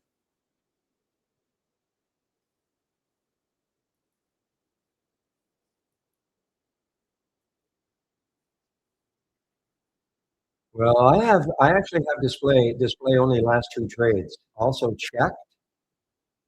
Maybe that was it. You have the display buy and sell flags checked just to make sure. So if you click on, let me get out of that. So if you click on the icon here, the indicator icon up here, beside to the left of the anchor, and you click on it, and you click on Trade Wave. Now, don't click on Trade Wave. It's a toggle on and off. Beside it, here are your options for Trade Wave. If you can see what I'm pointing at, so when you click on that, you have the display buy and sell flag checked. It's possible it's not checked. I mean, that should be the default, but it's possible it's not checked.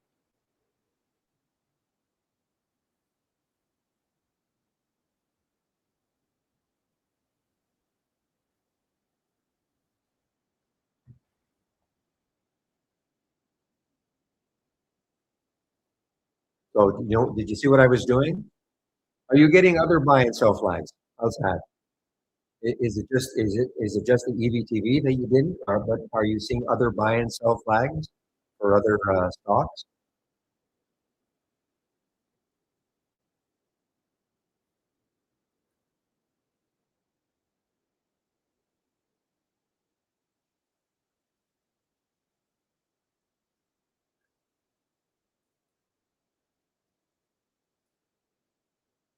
I need an answer, George. I'd like an answer, just so I can either keep helping or move on.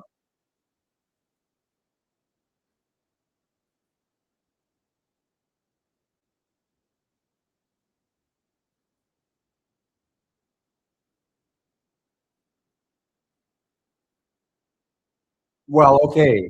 If this now, are you getting the wave though? You do see the wave on your charts, George? You do see the wave? Want to make sure of that first,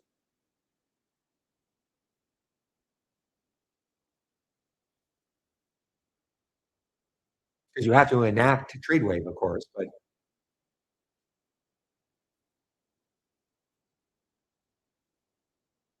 okay, so you do have the wave. Okay, So it is active. Okay. We'll check to see if you're getting other buy or sell flags, on any other chart, any other stock. Okay. Again, if you saw what I was doing, I mean, it's hard to believe that it's unchecked because that should be the default that is checked. But again, you see what I'm pointing at, the indicators. You see what I'm pointing at, the little icon that says indicators, and then this pops up where it says trade wave, and don't click on trade wave. That it's a toggle on and off. So watch what happens. If I click on trade wave, the wave will disappear. Okay, so I have to click it again, and it'll come back. But if I'm looking for the settings within trade wave, I have to go a little further to the right where you see these little I don't know what you call them, but click on that, and that's where you see the settings. Here's how you can completely control it. But one of the settings is making sure that display buy and sell flags is checked. Okay.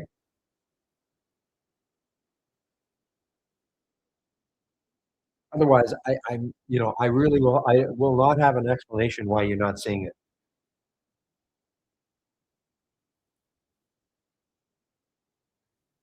As long as you're on a 5-minute chart.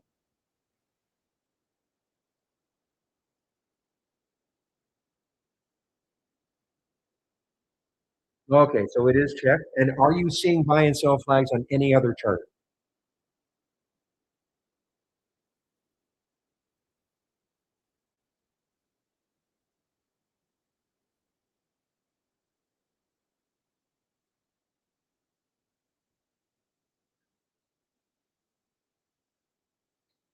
And the next thing we could do is, never mind EVTV, but here's GILT.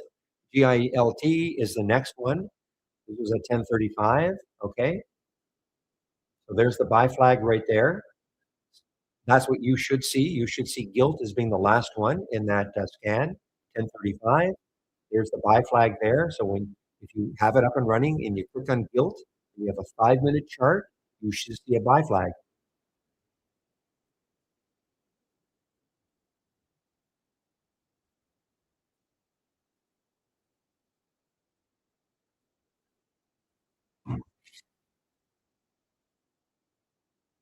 If you're not seeing a buy flag and you've clicked on GILT, not sure how I can help you.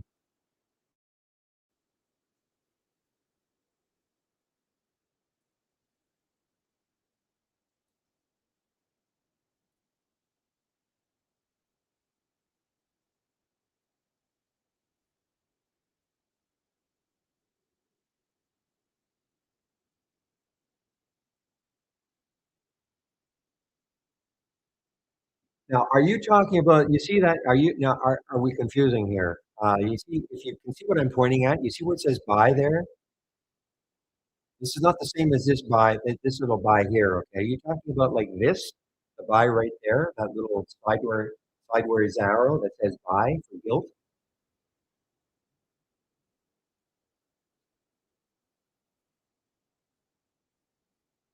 Because that's not the same. That's got nothing to do with TradeWave. Okay? These are AI alerts from previous days.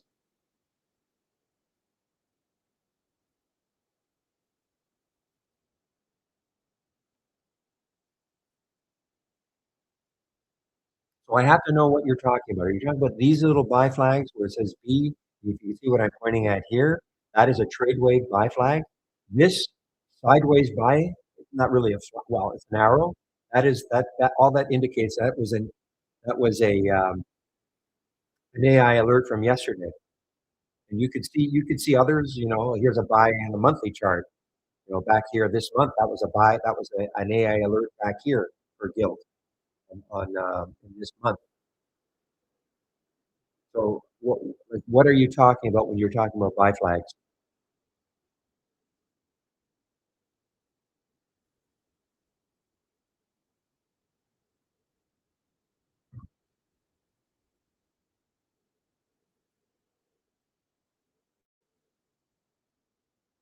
Okay, so you are talking about these. So you're not getting any intraday. You're not getting any intraday buy flags. It's just See, I don't have so for instance, you're saying this, I don't have, you're talking about on a daily chart, for instance. I don't have the wave enacted on, anything other than my 2 and 5 minutes because I just care about intraday.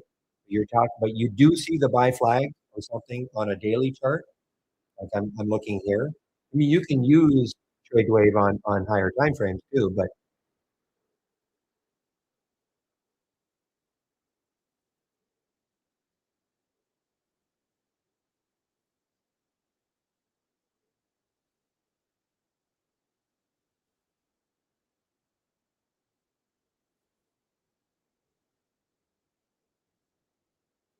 so I don't know how to help you. I mean, if you clicked on gilt, which is the last one,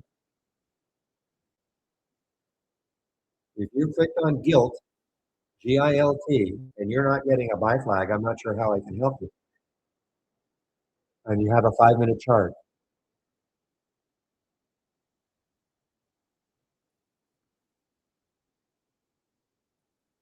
You might have to, Pepe. I mean, I don't want to attack you or anything, but we've already gone over, display only. But even I had display only the last two trades. But that if you have an unchecked, you'll see every single one of them. But maybe uncheck that. I don't know if that is checked.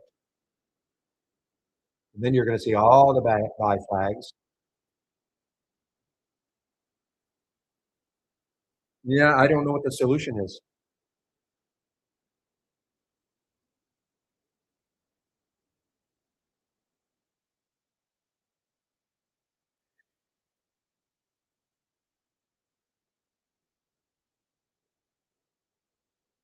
I wish it's too bad if you came into the main room, I'd love to see your chart just out of curiosity. You'd have to come into the main room and share your chart with me, but you're not in the main room. You can't do that.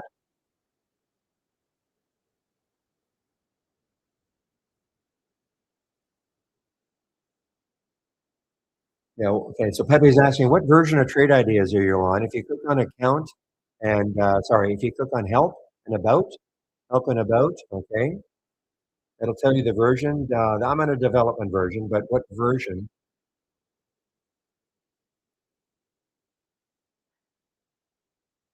But it's possible. I mean, it doesn't make any sense if you can see buy and sell flags on just not an intraday,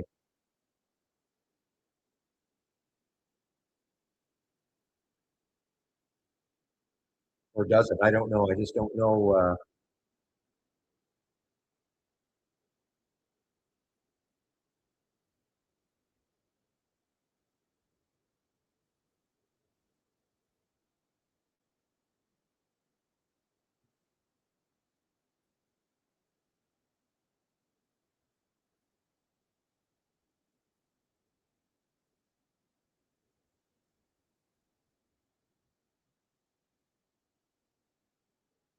Ooh, that's too bad. 161. Not what we want to hear. But I don't know. I don't know what you can work on. I don't know what you can actually work on. Is this the first day you've used it, right? Be nice if you could come into the main room. It's easy enough. Just come into the main room, and then you can. I'd love to see the chart. Okay.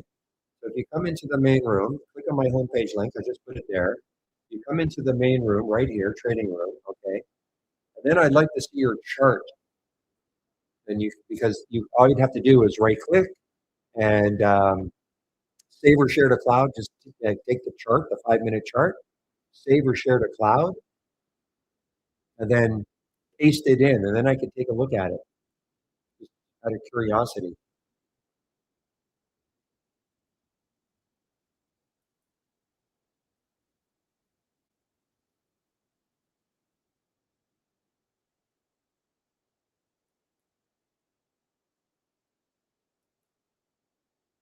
So the other option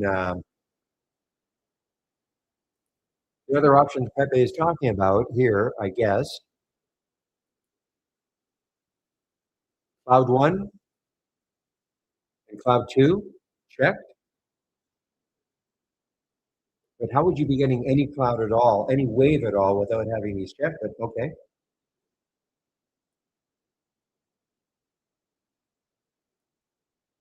I just showed you, George. You click on my homepage link,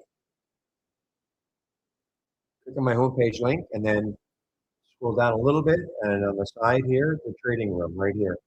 It's free. Okay, it's free.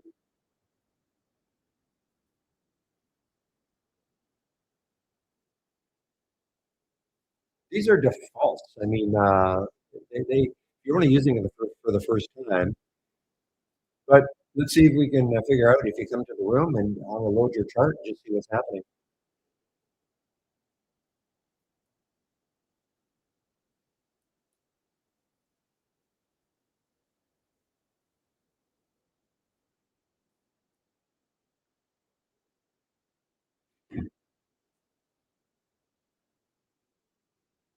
I mean, the default is having those checked, right? I mean, somebody would have to go and uncheck them on purpose. The default is having Cloud One and Cloud Two checked. Okay, so gentleman says is using it for the first time. So, I mean, anything is possible.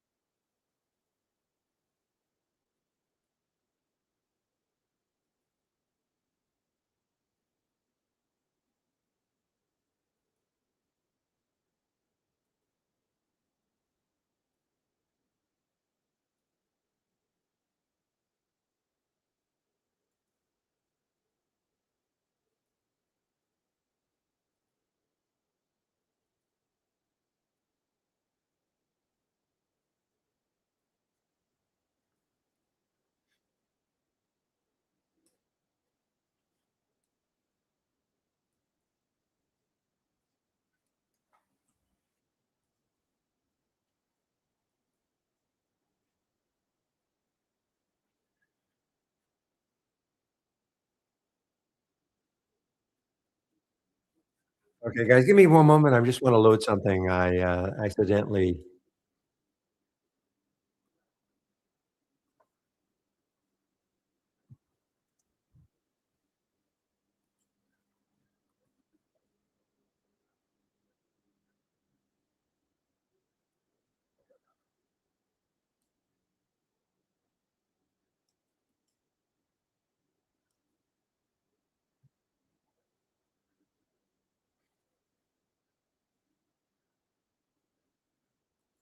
Okay.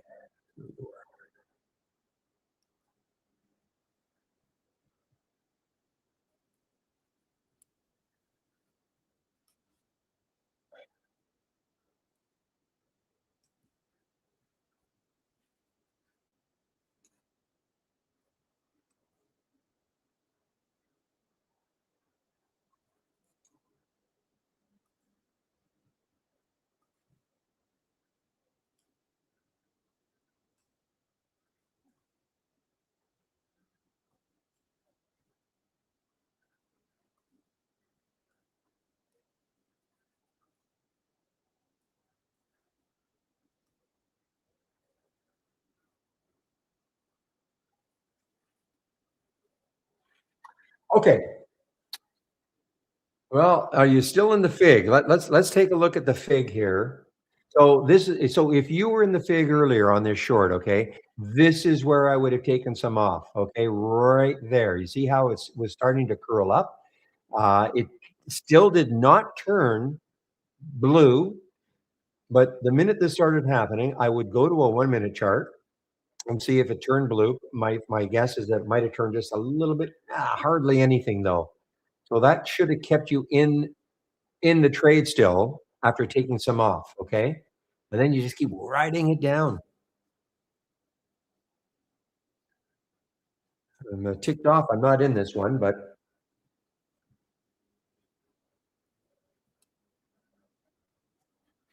great example of how to use the wave, though.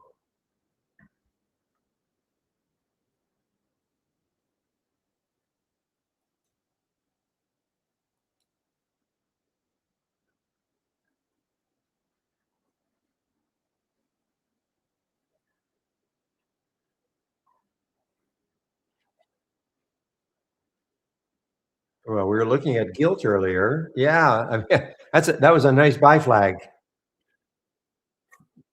So again, if you have the trade wave, guys, and if you don't, I don't know why you don't. Okay, you should try it just to see. I mean, it's a nice visual aid. And then you can click on New from the toolbar, and then click on Market Explorer window, and then right click on it. Right click on the window, and then you'll see Select Strategy pops up, and then another box pops up. Scroll down to Trade Wave. Another box pops up, and then click on Trade Wave Buy 5 minutes. This is actually a scan that will show you when the 5 minute buy flags show up. Okay. At this point, we cannot create our own scans and show you when a buy or a sell flag shows up. But we do have this, and this is what it looks like. And if you don't like the price, I mean, that's what you cannot control this at all. You don't have to worry about volume. Volume would be fine, but if you don't like the price, just don't click on it. But we were talking about the gilt earlier, right there, 1742. It was at 1035. Not bad. 1770 now. I'm not saying they're all going to be like this, but it's just a matter of, clicking on them.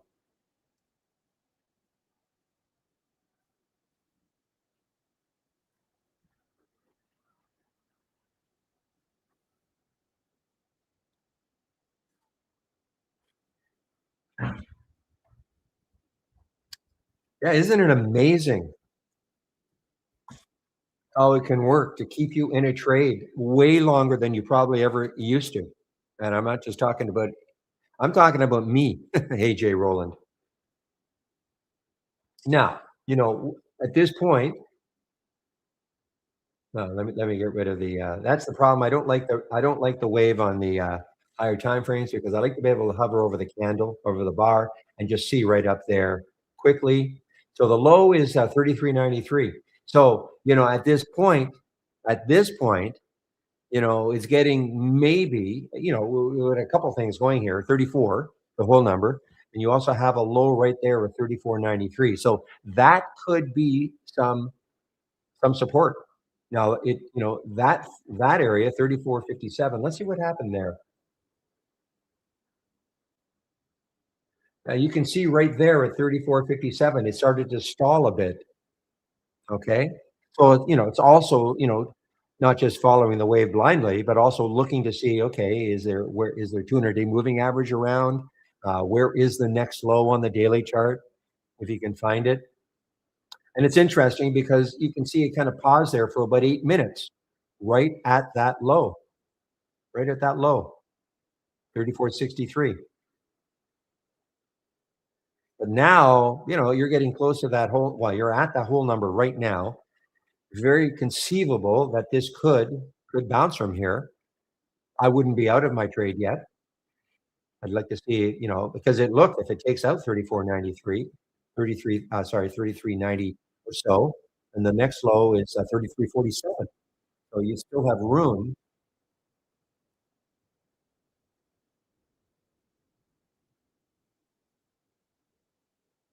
Now it's interesting that I mean Goldman is initiating covered neutral and a target of 40, but that hasn't helped it at all.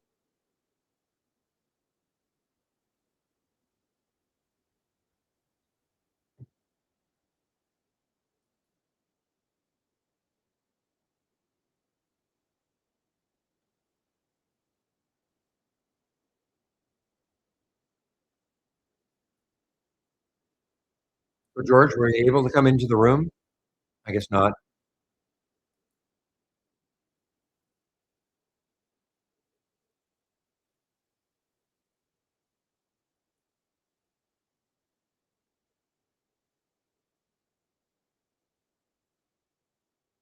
Was Fluence maybe coming into a high here?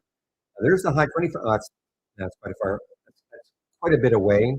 That red line is actually a daily high.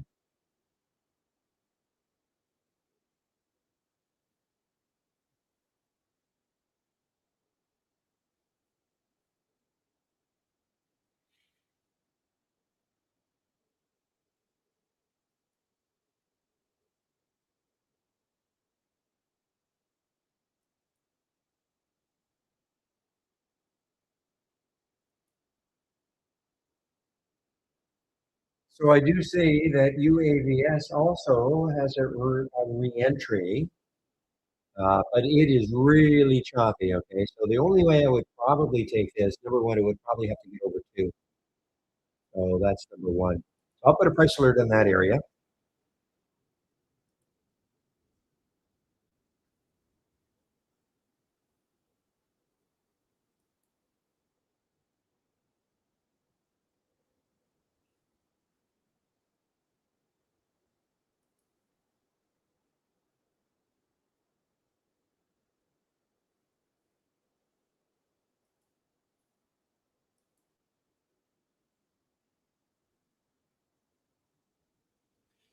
All right, so William, I'm actually using that scan more just to go in the direction of the alert, waiting maybe for here's a bounce on it, but if the bounce doesn't hold, then maybe shorting it.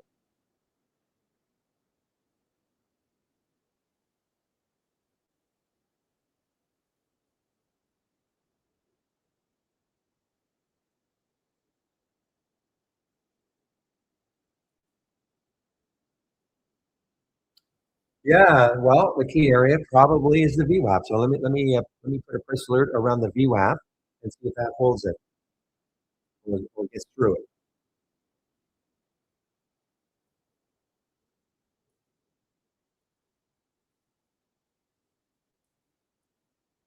Peloton, why are you still around? So PTON, and coming into the 200-day moving average. If there's any news on this one, I don't see any news on it.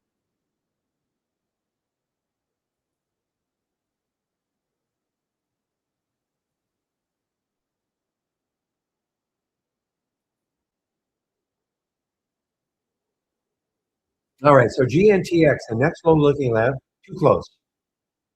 That's one reason that I won't take this short. 2366, too close.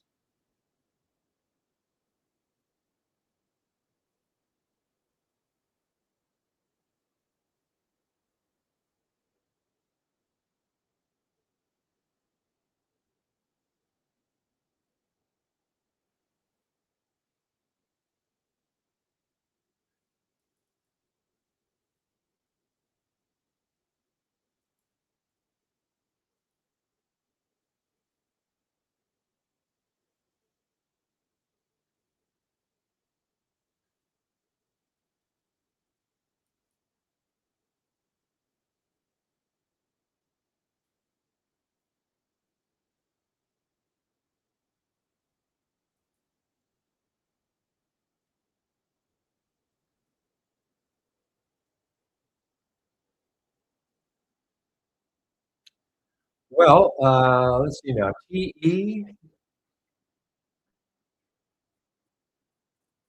You know what? I forgot to do this. What time is it now? 10:59. I like to do this at 10:30. So somebody, yeah, you can ask my opinion. I'll give it, Philippe. Okay. Buenos dias. Well, actually, it's or like buenos noches, I guess, in your time zone now.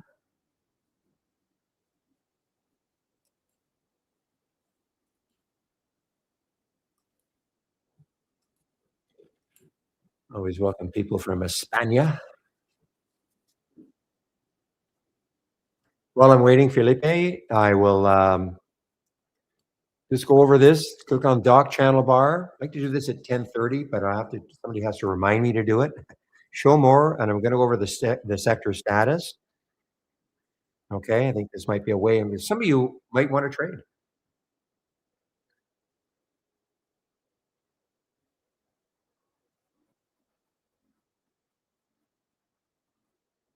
How's your blood pressure, Pepe?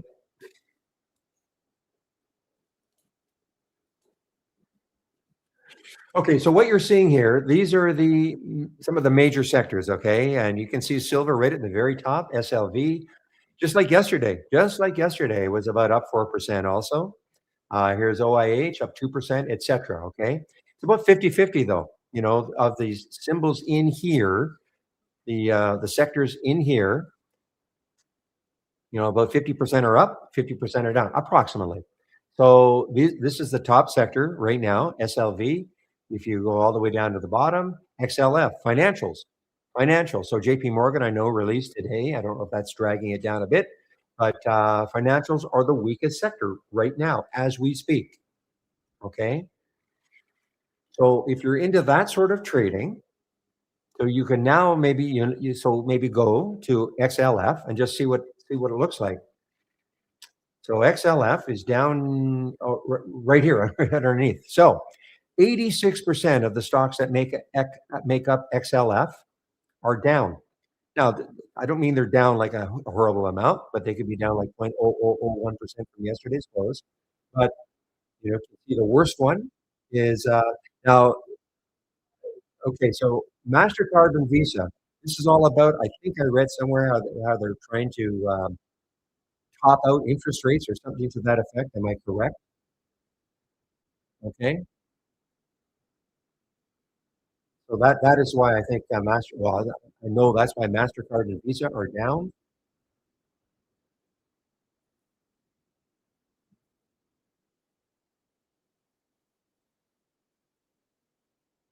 Yeah. So cap trade, cap credit card rates.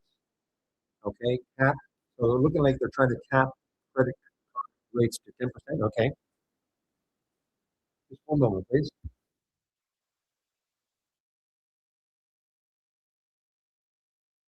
Guys, I'll be right back. Okay.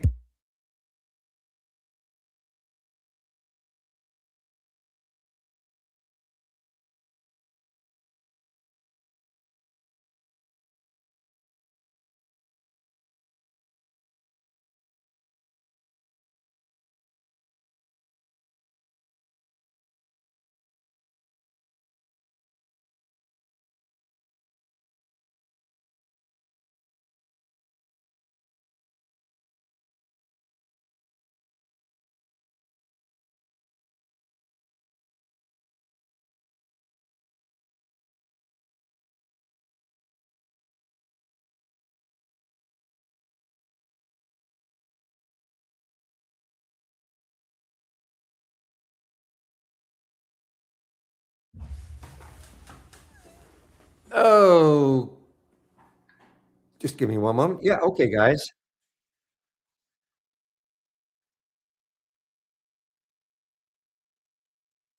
I think it just means this. Okay. These are the prints. Okay, and all of a sudden, if it really gets accelerated, but you know what? Like unusual number of prints. Okay, these are the prints. Okay, this is how fast the stock is moving. But you know what? Why don't you do this? Okay, if you left click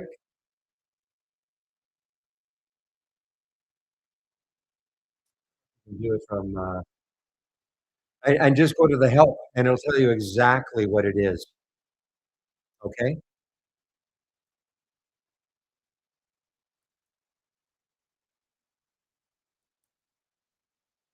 I'll put it here. Okay, but if you click on unusual or start typing unusual number of prints, see now you see where it says help.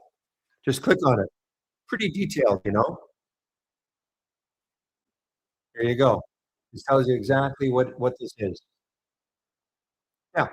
Alert when a stock hits the tape more quickly than it normally does at this time of day. So it looks like it's actually time of day also. Okay. So this is a bigger definition than I can ever give to you. Okay.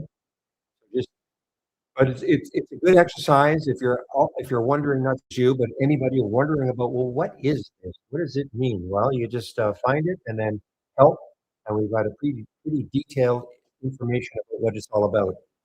Depending what you're looking at. Okay.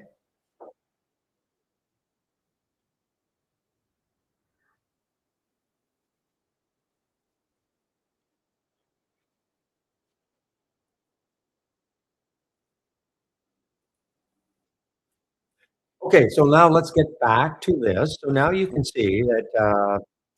So capping the 10% interest rate. So I mean that was thrown out there, but that is caused Mastercard and Visa and maybe other cards, of course, to move down. That's a lot. These are big percentage moves. So that's really dragging it down. BK, this is the best in the sector so far. I mean, it's only up 1.3%, but this is the best financial in the sector. Take a look at communications. This is what I would be doing. Okay, I'd be looking at the ones that have like either a strong green or a strong red, and then finding the counter ones. So what do I mean by that? So 77% of the communication stocks are down. 22% are up. Let's look at the top one. LUMN is the top one. It's up 2.6%. It might be something you want to trade. Or you go down here, and here's LYV. This is the worst one. So it's a way to, look at different, look at energy. There's one loan. I mean, look, APA is the top one, but there's one loan stole. It's only down 0.5%, but here's EQT. Maybe EQT will start to catch up, unless there's some specific reason why EQT is down when every single other stock in the energy sector is up. Just another way, guys. Some of you might want to trade like that. This is something you might want to just look at all day long.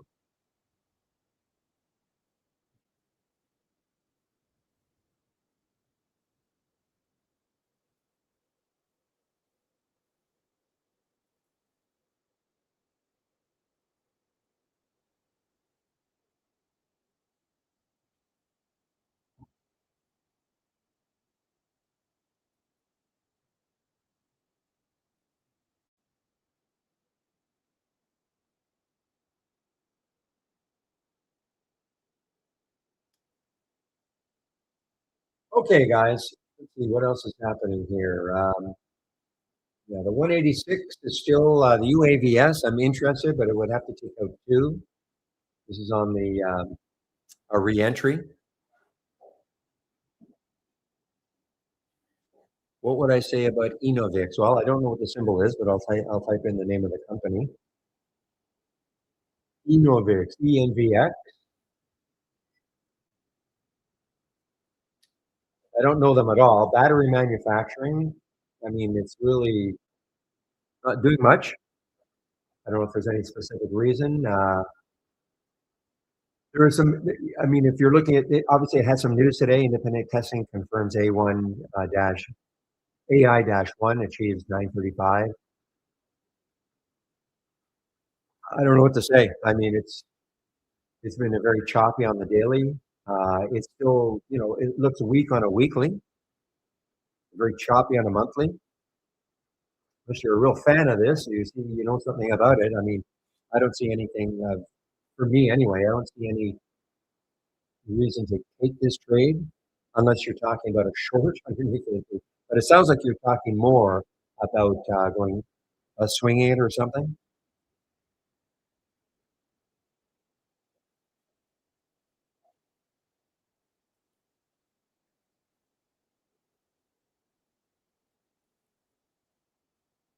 Boy,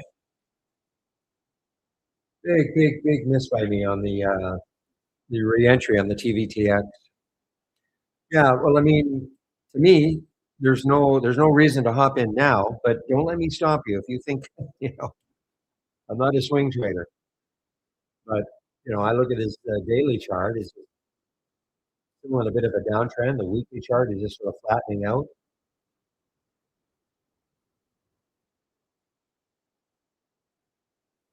What are some of the other battery? What are the other battery companies doing?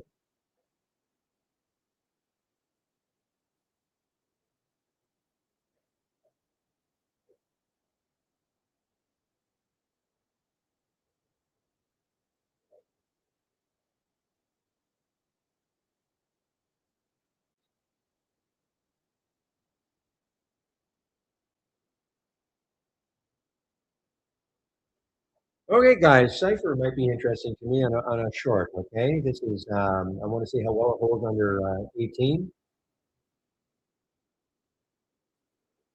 Cipher meaning CIFR.